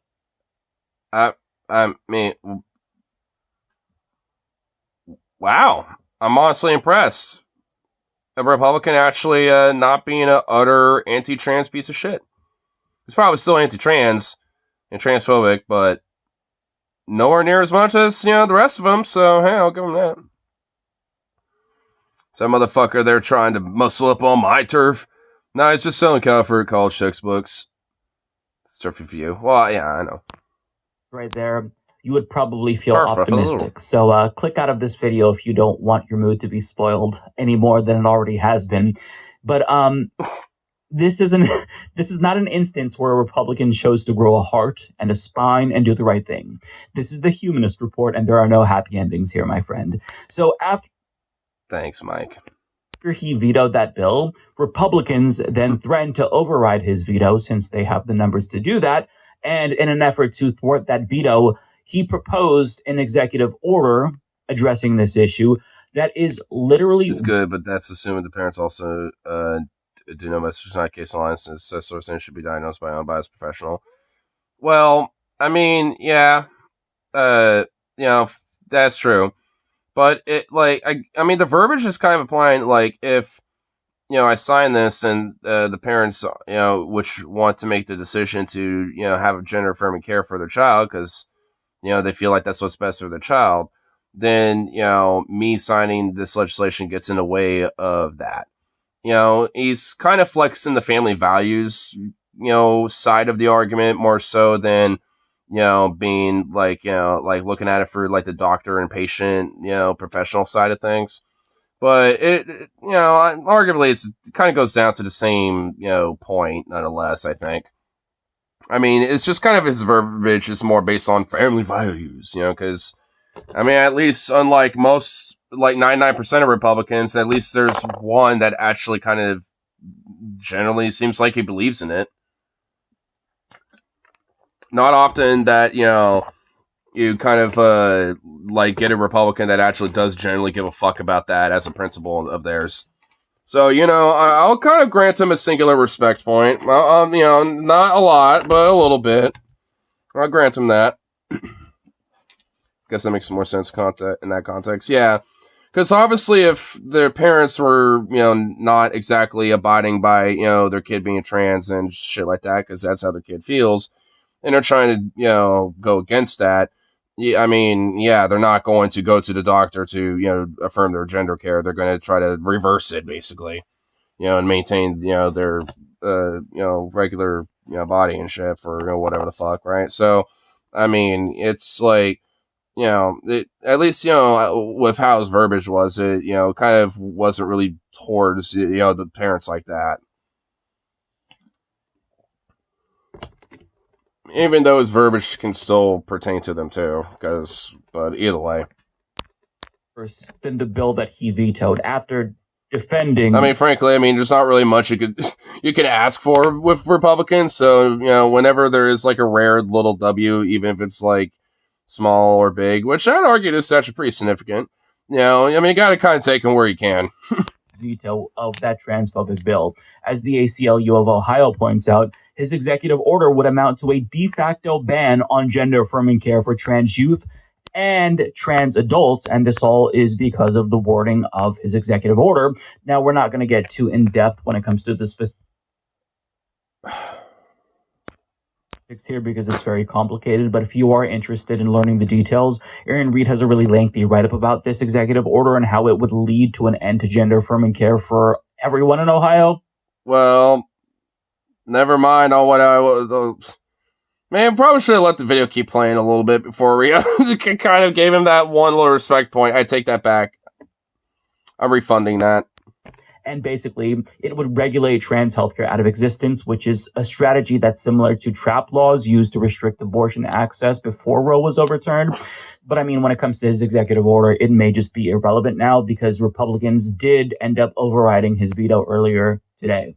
So Well, I guess all of his weird little hoopla didn't matter anyway. Wow, what a piece of shit. And in Ohio, and on top of that, trans girls can no longer compete in school sports. All like 12 Maxine Hope. Oh, hell no! probably exist in Ohio. Now, they weren't done attacking trans people in Ohio yet, because the House Education Committee held a meeting to discuss how they can police bathroom usage of trans college students. And Aaron Reed followed the hearing if you're interested to see how that went. But what she found was really interesting. So one lawmaker in support of more... Oh, my Lord. Man, they would have an aneurysm if these people were to be, like, in Portland or anything. Because, honestly, there are some places, like some bars and some music venues, that will have signs to the bathrooms. And at this point, most of these places have kind of taken out, like, the women's and men's bathroom. They just kind of have pretty much what normally would be the women's stall. It's just literally called the whatever, just please wash your hands stall, where it has, like, a little alien, and then, like, halfway where it's, like, male, female, whatever. And then, like, a bunch of other random shit, I think. Just a silly little sign, obviously. And on the other one, it just says, like, with funerals and, or something like that. It's like, this one has funerals with an arrow pointing to it or some shit like that. Just silly little signs, basically. I mean, which basically still implies that, like, hey, if, got, like, the little brother need to leak out, then, hey, there you go. And, if that's full, well, just go in here, because literally who gives a fuck? So they're pretty much, now at this point, been both, like, gender neutrals, at that point. And guess what? Literally no one gives a fuck. Literally no one cares. Seeing, like, men and dudes and, everything else in between going either or in these places, and literally no one cares. Literally no one gives a fuck. If anything, people just kind of, as they're washing hands, stuff like that, just chatting it up about the show or something like that. On trans people was maybe a little bit too honest and just admitted that we should take a picture of one of these little signs, because they are kind of silly little signs. To kill trans people. So Ohio Representative Beth Lear quoted the Bible saying, in Luke 17, the Bible says that if you cause one of the little ones to stumble, may they hang a millstone around your neck and throw them into the sea. So an elected... Well, that don't sound ominous at all. Man, it's like, man, this is why religion really needs to just get the fuck out of politics. It needs to be taxed, and anyone who's, like, this much of an extremist, like cuckoo head just fucking psychopath, just needs to be barred from office and never being anywhere near a political office. They shouldn't even be able to be a manager at a McDonald's. Official in Ohio is publicly admitting that she believes the proper punishment for trans people for corrupting the youth by existing should be death. Let's throw them overboard, because, let's do it mafia style. Admitting what their end game here is. And it is horrifying to see that.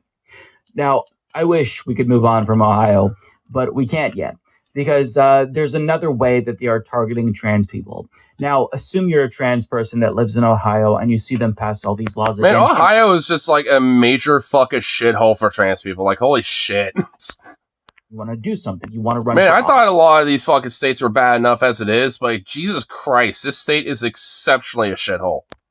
Just to counter what they're doing. Well, now they're trying to just ban trans people from running for office.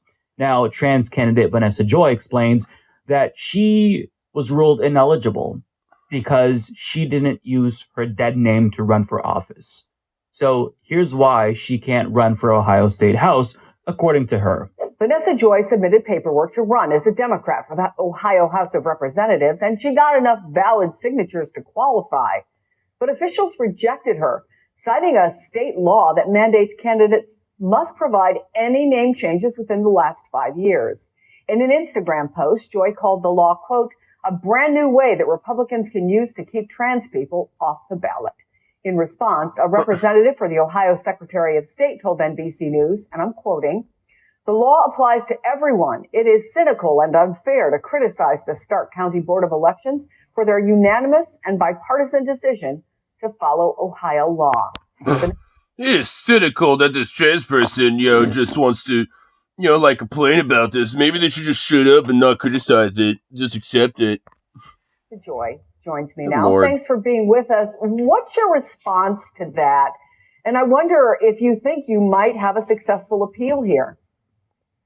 Well, I never said that it doesn't apply unilaterally to everyone in Ohio. I actually agree with the law. and it's designed to keep bad players from changing their names and running for office.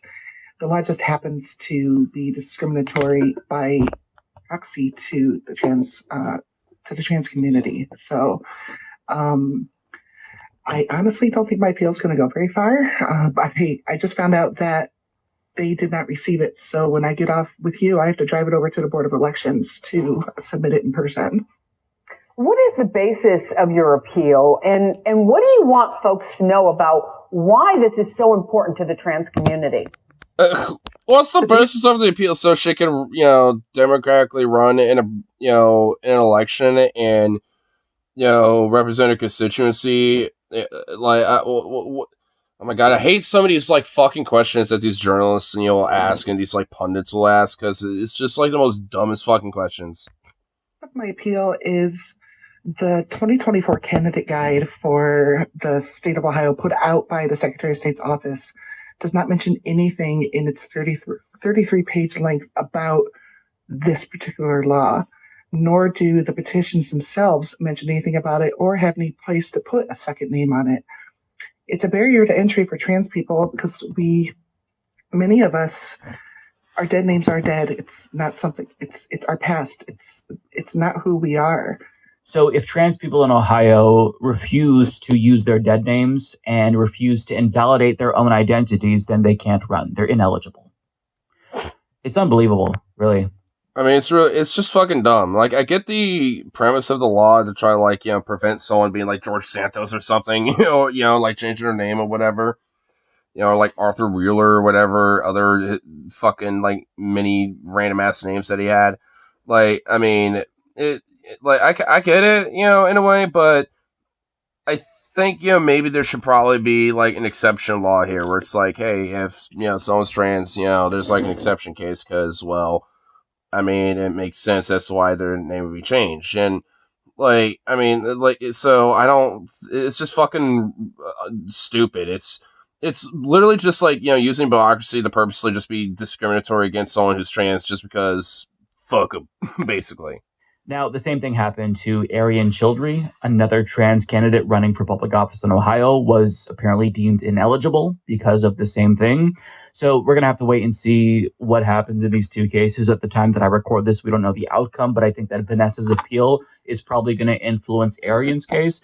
But side note, Vanessa's stepfather is actually a member of Ohio State House, and she says that he actually voted for the gender affirming care ban, even though he has a trans stepdaughter. What a fuck bag. Dude, what a piece of fuck, dude. What a shit. Really? Dude, what an actual piece of shit, dude. Even just out of the, virtue of just hey, I'll do this for you, daughter. Not even for that. I'll do it for you because, I love you, I treat you like my daughter and blah, blah, blah. Not even for that shit. What a fuck bag, dude. Imagine being that hateful against your own child. It's just despicable. Someone's about to get disowned. Could have been the stepdad that stepped up, but no, he was stepdad that stepped out. Damn. The good news is that she's never met him. I wonder why. But it just begs the question. Well, yeah, I wonder why. Republicans in Ohio. I mean, you can ask that question about Republicans broadly speaking, but specifically in Ohio, is there something in the water? Why are they so obsessed with trans people? What's going on there? You all have some issues you've got to work out? What the fuck is happening here? You all got some issues? I mean, evidently, there's something in the water that's, making everyone secretly get obsessed with trans people. Well, not secretly, overtly get obsessed with trans people. For what? I mean, over, probably at most, 100 of them that live in a state. It's seriously?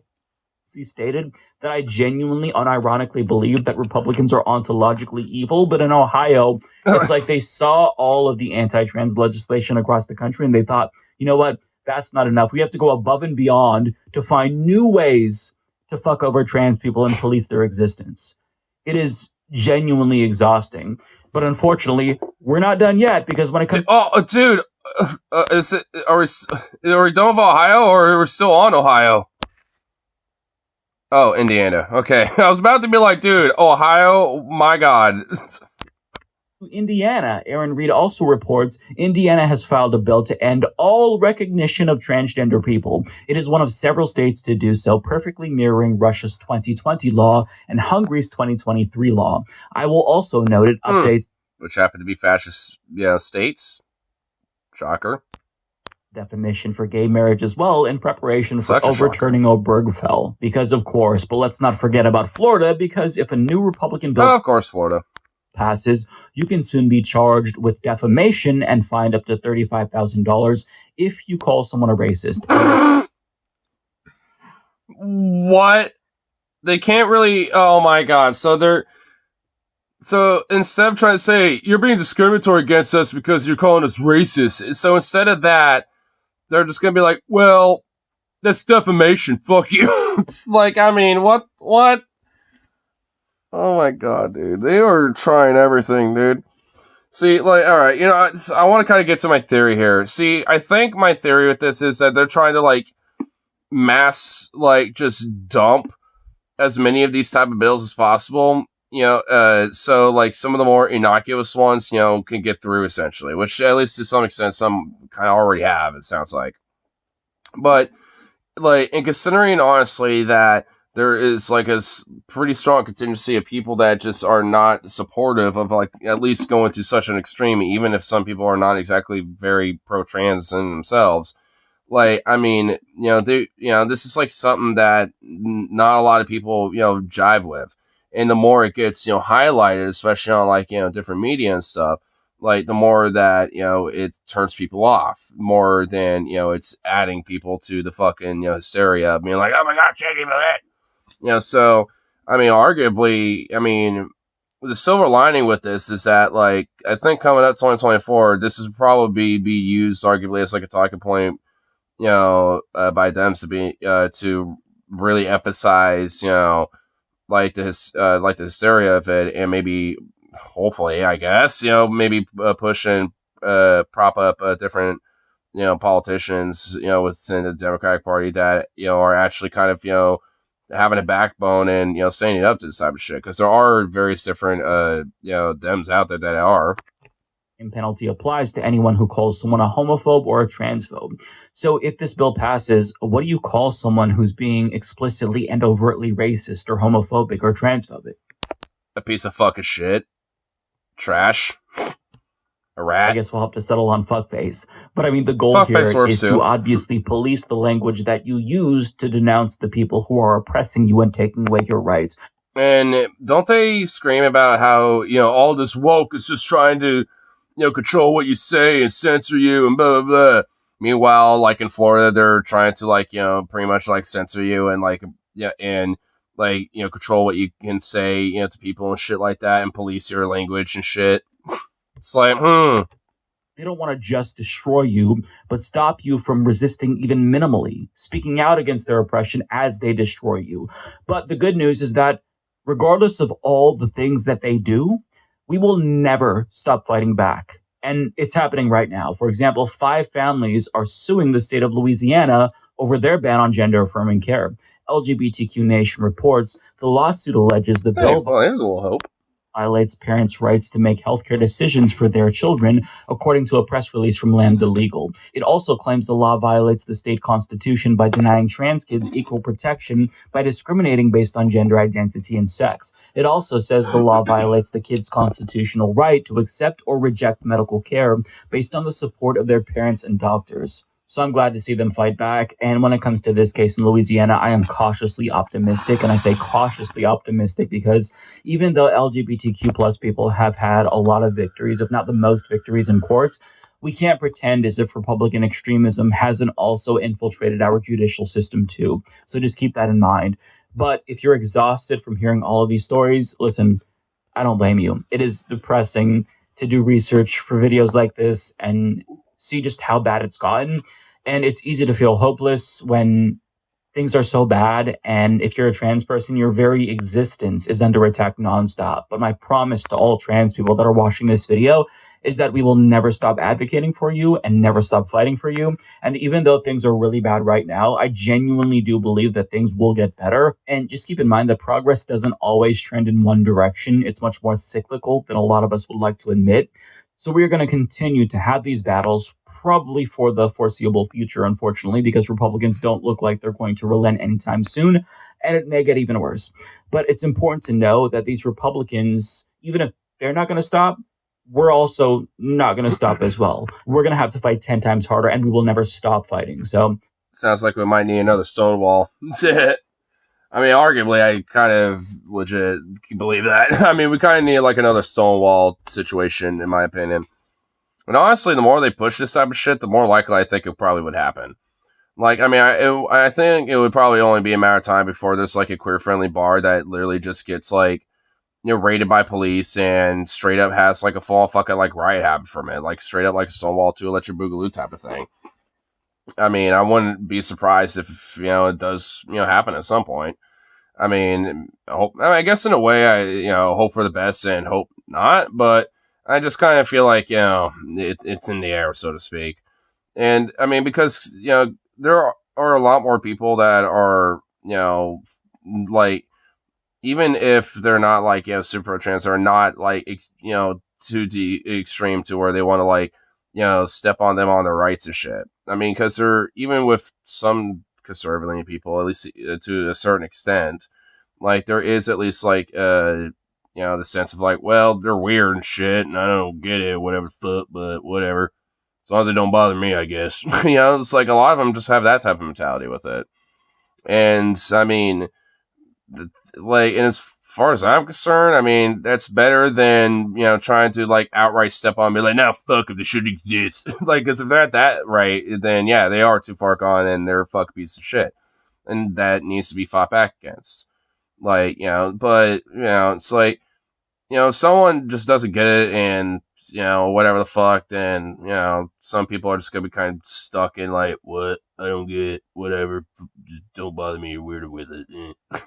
Like, I mean, if they're really, you know, because there's gonna be just some people like that. So, I mean, you know, and at the end of the day, it's like, at least for me, if like at minimal, like if that's like, you know, what a majority of like conservatives end up, you know, being, instead of like, you know, just you know, like mob bigoted fucks, you know, when it comes to this issue, I, you know, consider that, you know, certainly a win.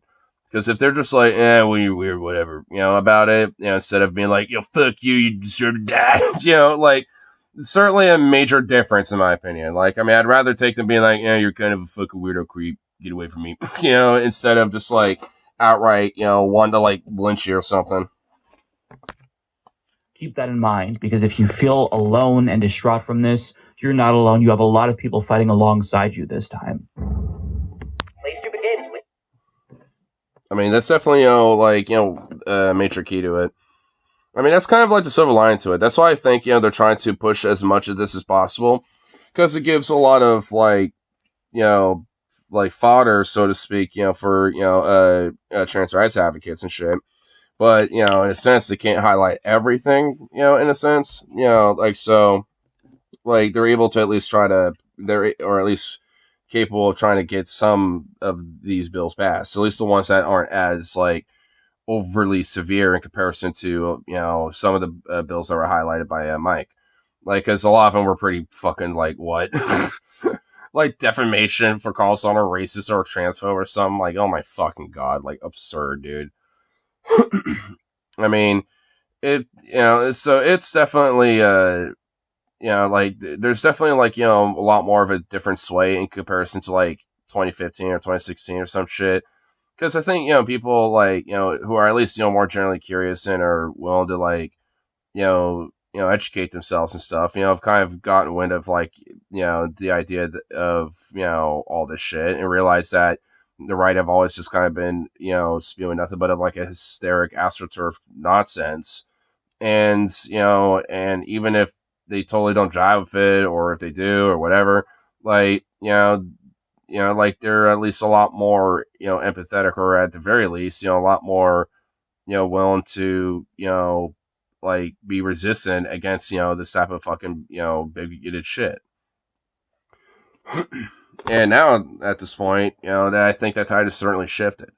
So, I mean, that's kind of at least, I think a silver lining with it is that even if some of this shit does kind of get passed, which there's just going to be more and more of it as the year goes on, I mean, there's going to be, certainly a lot of highlight, towards it where people, do stand up against it.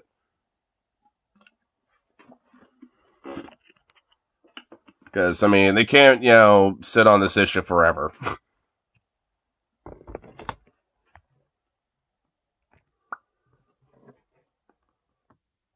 Boop, boop, boop.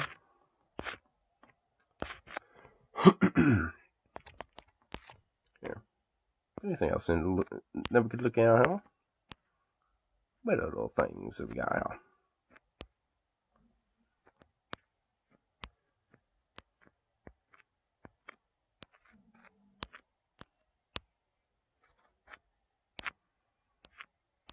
Wait, what the hell? God gave us Trump. Oh, Jesus. It's an Onion Nuggets clip. And oh my lord. Oh my lord. Streamlabs are going to be my god today. Good. Trump recently shared a messianic video about God sending him to save the world. Oh my god. Trump is just he is a little fascist, isn't he? Yeah. God sent me to save the world. Oh yes, get this fascist little mushroom cock going with this one. Very tremendous, let me just tell you. Onion nuggets. Hello, this is a... Oh, well, sweet Lord of mercy. Okay. Donald Trump. You will not believe the level of corn that is about to be put on display here, by the way. Okay, let's see. And on June 14th, 1946, God looked down on his planned paradise and said, I need a caretaker. So God gave us Trump. God said, I need somebody willing to get up before dawn, fix this country, work all day, fight the Marxists, eat supper, and go fight the Marxists.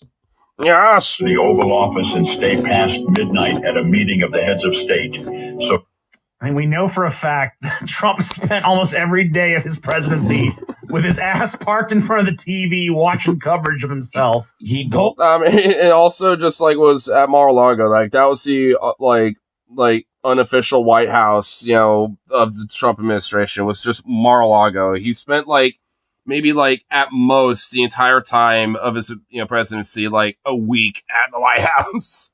More than Obama. He golfed more than Obama and George H.W. Bush combined. Yeah.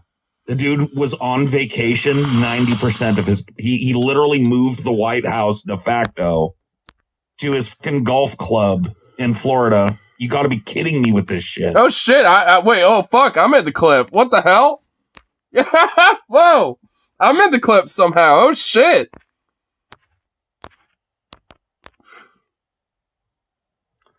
I mean, look, Paul, he can still run the country from his golf club. I mean, right? He can still be doing something. This is satire for sure. It's not. Trump put this out.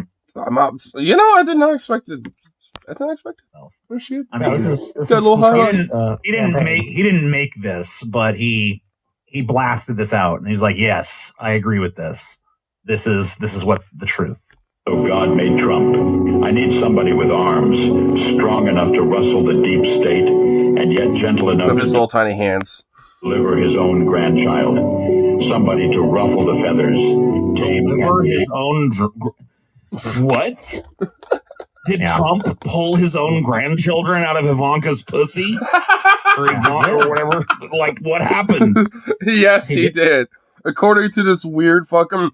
Those Marxists, 1950s narrator, motherfucker. Yeah, I guess so. Yeah.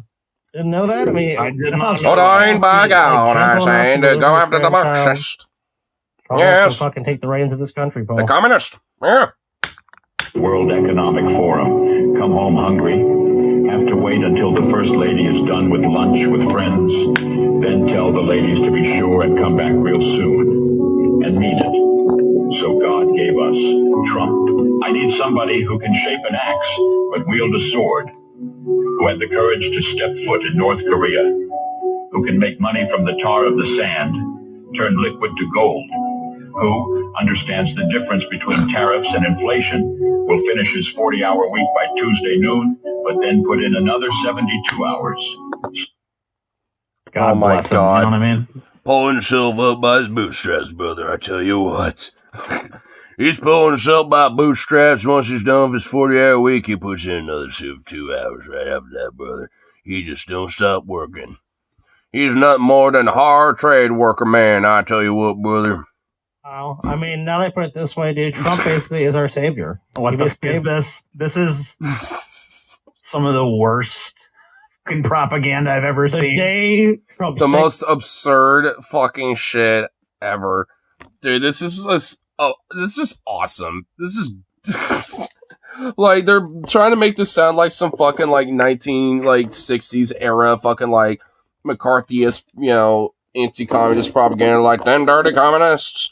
This is why we must have your Savior Reagan to come in, ordained by God to take out the Marxists. It's just like what it fucking feels like. It's like, what the fuck is this? It's like, oh my God. You have the privilege of watching it here first. He sounds better than Jesus at this point. I mean, basically, he is Jesus in this thing. I mean, he's basically, yeah, like, they're kind of portraying him as, like, he was pretty much literally, like, looked upon, like, sent literally by God. I mean, yeah, I mean, pretty much is, yeah. I mean, they're making him out to be, like, Jesus. Trump, behold the new Christ, okay? Behold your new God. God made Trump. God had to have somebody willing to go into the den of vipers. Call out den of vipers, yes. The Marxist viper den. The poison of vipers is on their lips, and yet stop. So God made Trump. God said, I need somebody who will be strong and courageous, who will not be afraid or terrified of the wolves when they attack. A man who cares for the flock. A shepherd to mankind who won't ever leave nor forsake them. I need the most. This is fucking unbelievable, bro. Dude, this feels like some shit you would make if the shepherd to leave the flock, for all of you are nothing but sheep to your Jesus Trump. It's like, oh my God. Oh my God. Beware the Marxists, for they are the viper's woe that shall attack, but the Jesus Trump will stand by and be on guard when the wolves attack as the shepherd guards his flock. Was like a politician, just the most ass-kissy video, like, you are basically a god. Dude, like, and they're making him almost look very Mussolini-like. I mean, oh my God. Like, I feel like I'm looking at Mussolini like trying to be all like, you know, this fucking like, you know, fucking shit, dude. Look, I kind of hope the outcome of Mussolini kind of does, but I kind of hope the analogy kind of keeps going up even, you know, until that, you know what I'm saying? The image of Trump, like the shit going down in the United States and Trump staying to lead from the front line waving a big flag or something is too absurd to ignore. No, it's like crazy. Like this motherfucker would be on the first private plane out of here. The first one. Diligent worker to follow the path and remain strong in faith and know the belief of God. And oh God, oh man, oh Jesus. Dude, I know that clip. Oh fuck. Where you had all the fucking freaks, you know, just literally praying over. Somebody who's willing to hugging the flag, bring back manufacturing and American jobs, farm the lands, secure our borders, and kick out the Browns, build our military, fight the system all day, destroy the communists, and finish a hard week's work by attending church on Sunday. And then his oldest son turns and says, I thought that was God. Did Trump even go to church? Yeah, Trump is now the church. I thought that was I am the church. I thought that was Patrick Bateman for a second, man. Yeah. I'm gonna return the videotapes. Make America great again. Dad, let's build back a country to be the envy of the world again. So God made Trump. Oh, wow. Thanks. Wow. Thank you, God. Thanks, Lord. Damn. The fuck was that? God made like their little production logo. Oh, okay. I think. What is it? Oh my god. All right. Okay. Yeah, there you go. Oh my god, that was awful. Oof. I mean, man. Wait, I honestly kind of want to see what that says. Dilly 300 meme team. Oh my god, what in the fucking gross fuck is this? Like, ugh. Like, oh my lord. I'm honestly shocked that isn't satire, to be honest with you.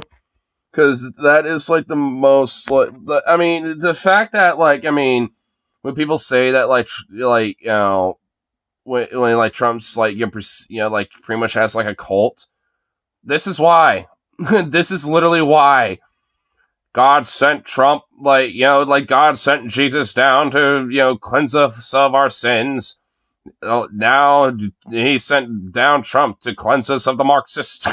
It's like, oh my god, fucking, just, like, Jesus, like, what the fuck?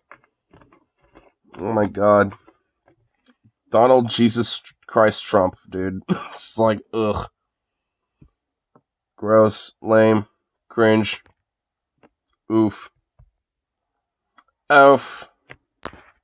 Major oof. My lord. It's like, like, I mean, like, I'm wondering how far, like, the cult type of shit's gonna go with these motherfuckers. So they're gonna do, like, some Marshall Applewhite, like, Heaven's Gate shit, / like, Jim Jonesian style shit. It's like, I mean, are they gonna go that far in with it?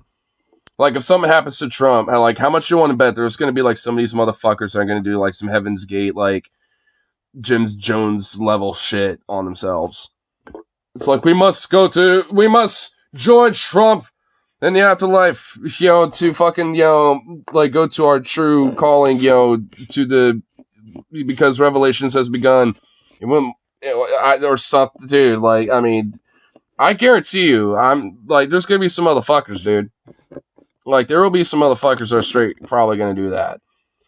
I mean, and then there's going to be another sect of them that are going to think the deep state got them, you know, and they got a bunch of us, you know, and think this, like, all the mass, like cult deaths, you know, cult suicides and shit are all just, like, you know, psyops and shit. Dude, oh my god, oh man, dude, when that happens, when Trump, like, finally croaks, oh dude, it will literally be the shittiest clown show of all time. And honestly, I'm all here for it because it would be insane, dude.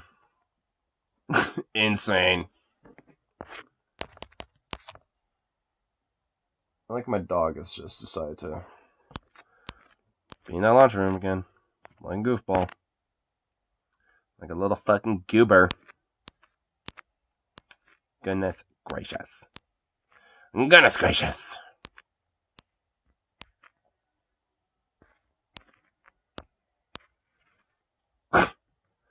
Wow, I guess if Russia couldn't be more shitty. Russia's natural resources watchdog plans to launch polar bear patrols starting from the village of Dixon to Ukraine. Oh, okay, whatever. Like the organized exposure is very important for us. We teach people how to behave in conflict situations. I love this. And then make a polar bears. What is these polar bear patrols? So are they, like, hunting them?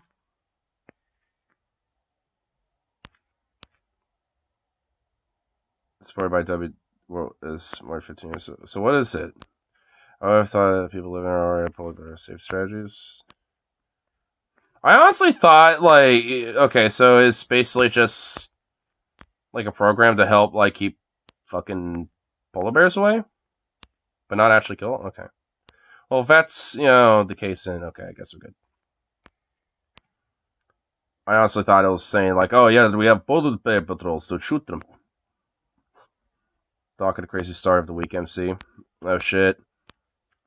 Some crazy shit happened at work. Oh shit.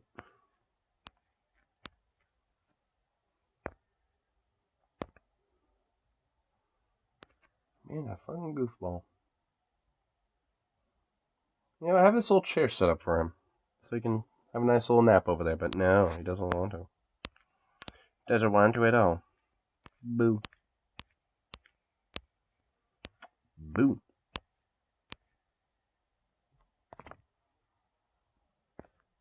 Here. Actually, good. Yeah, blow up on level 2. A blow up? Oh shit! Like something actually like blow out. And... I'll go to the bathroom real quick. Here, you have to explain it a little more. Gotta be curious.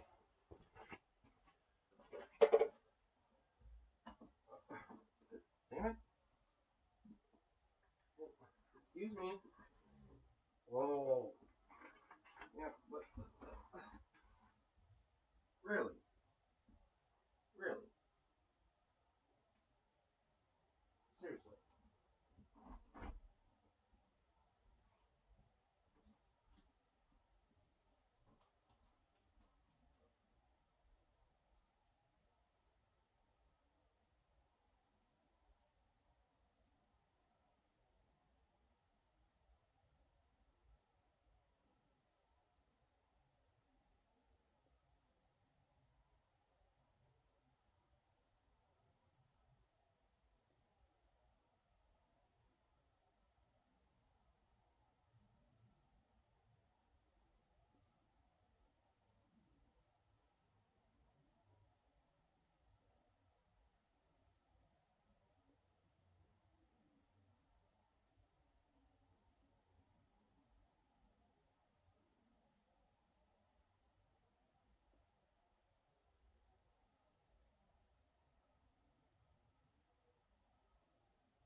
I had to literally go grab them.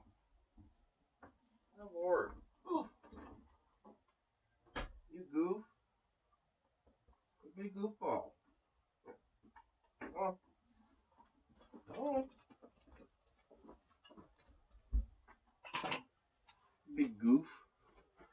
You are a silly goof. A silly goof indeed.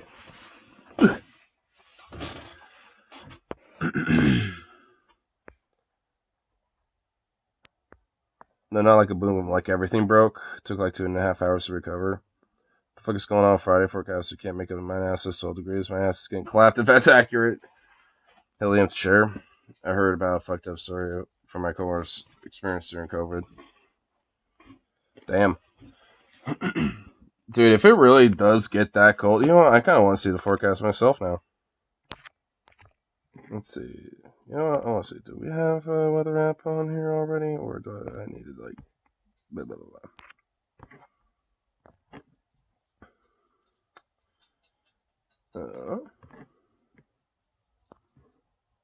Yeah. I do not. I'll just have to look it up. Oh, yeah. Weather.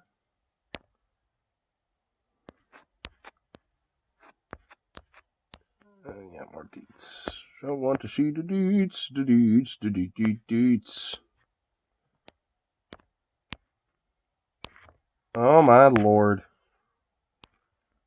Coco was working at a retirement home during COVID. They were hell overworked and got COVID bad eventually. Ooh, damn. Man, that fucking sucks. I'm also kind of surprised I, haven't ever really gotten, the cove. I mean, honestly, there probably is an off chance that maybe, and I just never have known. Because it was either so minor or, like, asymptomatic. But, well, as far as I'm actually aware of, I don't. Or at least haven't. So, it's always been good. Good at that. Rich told him to come in or be fired, so her boyfriend dragged her in, and the manager was like, what the fuck, get out of here. Oh my god, wow, yeah, it's like, I hate that shit. Where it's like, oh yeah, could you have to be in here or else. It's like, well, fine, let me, like, show up looking like I'm about to die and puke on your ass and see how that works out for you. What are you doing? Hey. What's that little bub? You big, little softy, little sweet smoosh. Big smoosh smoosh. Smoosh smoosh. What's up? What's it on? What are you doing? You big goof. Foster all those who manager didn't care about the residents' vitals were looking bad and the resident ended up dying. She complained to the supervisor and went nowhere, so she quit in protest. Dude, that place just system itself fucked. Yeah, dude, that place just sounds like it really honestly needed to be shut down or something, or just have a completely, total, like, clean slate when it came to, like, the operations, because what the fuck? Jesus Christ. And it says Friday, it's like rain and snow, and I really honestly hope it's not just snow. Or whatever. It's oh my lord, it says that it will, like, start snowing from like 11. Oh my lord. Like, on Friday, I guess when we wake up, I guess we'll see. Dude, it's gonna, like, snow all throughout that day for the forecast. Sukov, do you want to rough it out in the snow for karaoke, or do you want to stay here? You're gonna have to. You're gonna end up either regretting the shit out of it or really loving the fucking adventure. They didn't really know what to say to that. I was so dumb find out how fucked up that job sounded. I kind of am too, honestly. Sukov like snow. Well, there's been times where I've gone to the foothills where, I like to go shooting sometimes, and it's snowy up there while it ain't down here, and he's totally fine with it. So, I don't think he cares one way or the other. Doesn't really care that much about loud noises, doesn't care too much about snow, doesn't like water. Like, even if it's like a little puddle, he'll literally hop over it. It's really silly. You're just so silly. You're just so cute.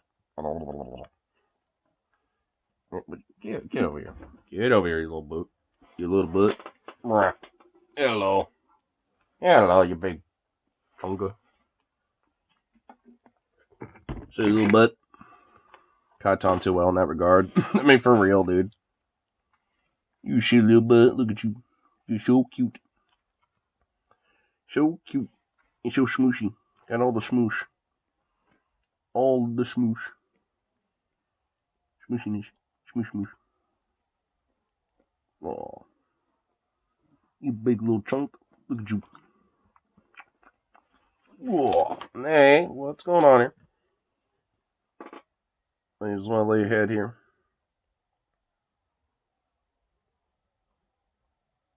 Oh my goodness. Wow. Wow. It's just an oversized cat in a lot of ways. I mean, it really is, honestly. But, what's up, Pop? What's up? Did you hear something?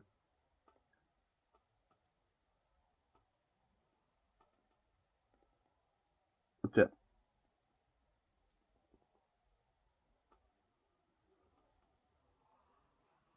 You're just a goof. Look at you. That's a big old goof. Big old chabunga bunga.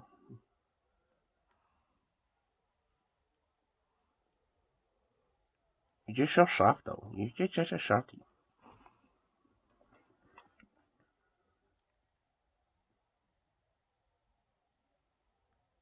Now, can I help you?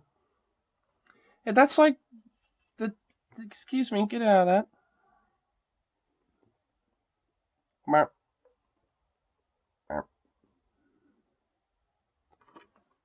His little ears all flipped over now. What you gonna do about it? What you gonna do? What you gonna do?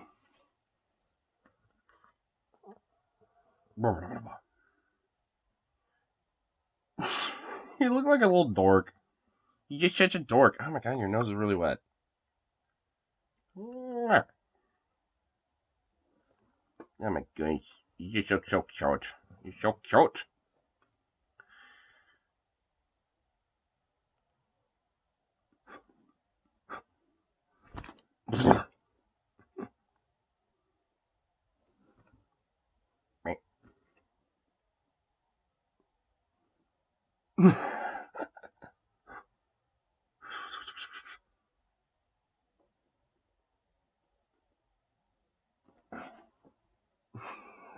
He was like, what the fuck? What the fuck?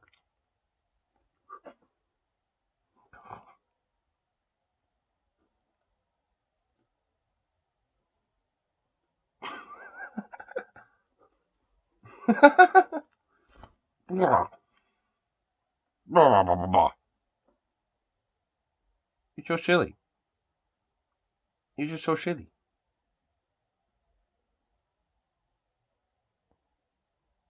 Are you sufficiently plopped here? Are you enjoying yourself? Is there something you want now? Can I help you? What am I going to do with them? What am I going to do with you now? Look at you. Look at all of this, and what am I going to do with it? What am I going to do with all that? My goodness gracious. It's like some of my best coworkers gone. Second coworker to lose to being a sheriff. Wait, the other coworker went to be a sheriff?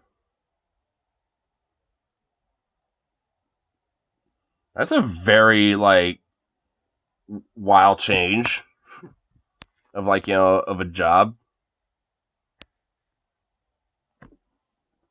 Big pop. Big old pop. Pop, pop, pop. Sheriff in Indy. Previous owner went to be a sheriff in Wyoming. Oh, North Dakota. Damn.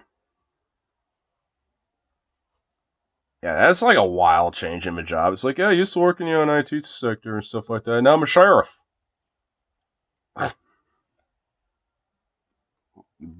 You big boy. Look at you. You're so cute. You're just so cute. You're just a big boy. Yes. You're just so sweet.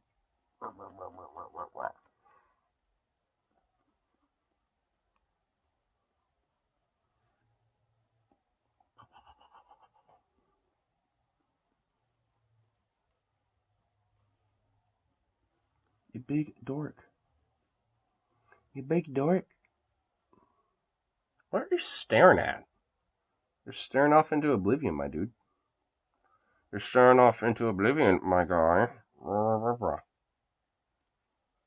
said negative 13 degree was the forecast for his arrival today. That's probably why it pays well. No one wants to live in that. Well, yeah.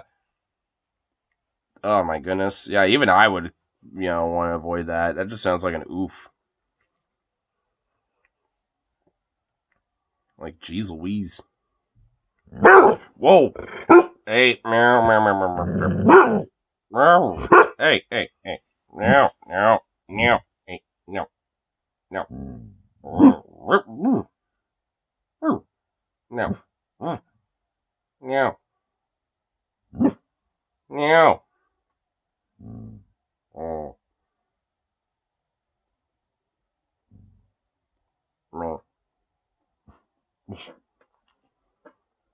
You big dork. Goodness gracious. What the hell?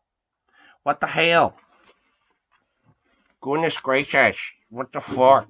Now where you going? Oh, now you want to go off and expect things, huh? Now you're just knocking things over. What the hell? Oh my god. What the fuck? What's your deal, dude? Excuse me, sir? Excuse me. Do you mind? Oh.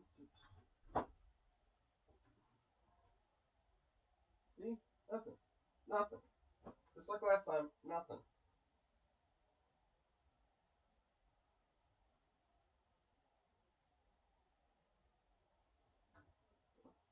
Are we good? Oh. Are we good now? Jeez Louise, you little silly boy.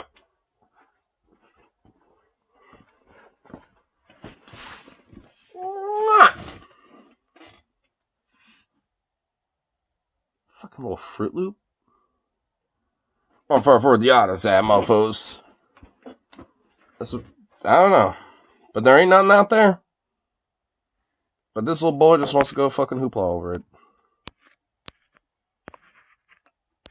Because he's a ridiculous, silly absurdity. A Shelley ball of absurdity. Are you good? Are we good, you little mutt? Aye.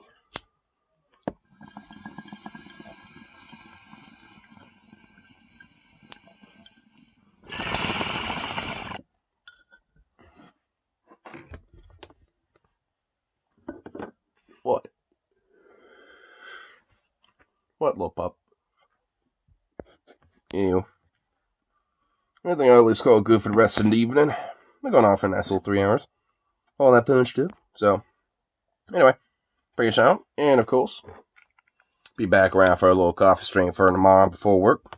And get to see how the weather forecast is going to look like and all that shit. Really?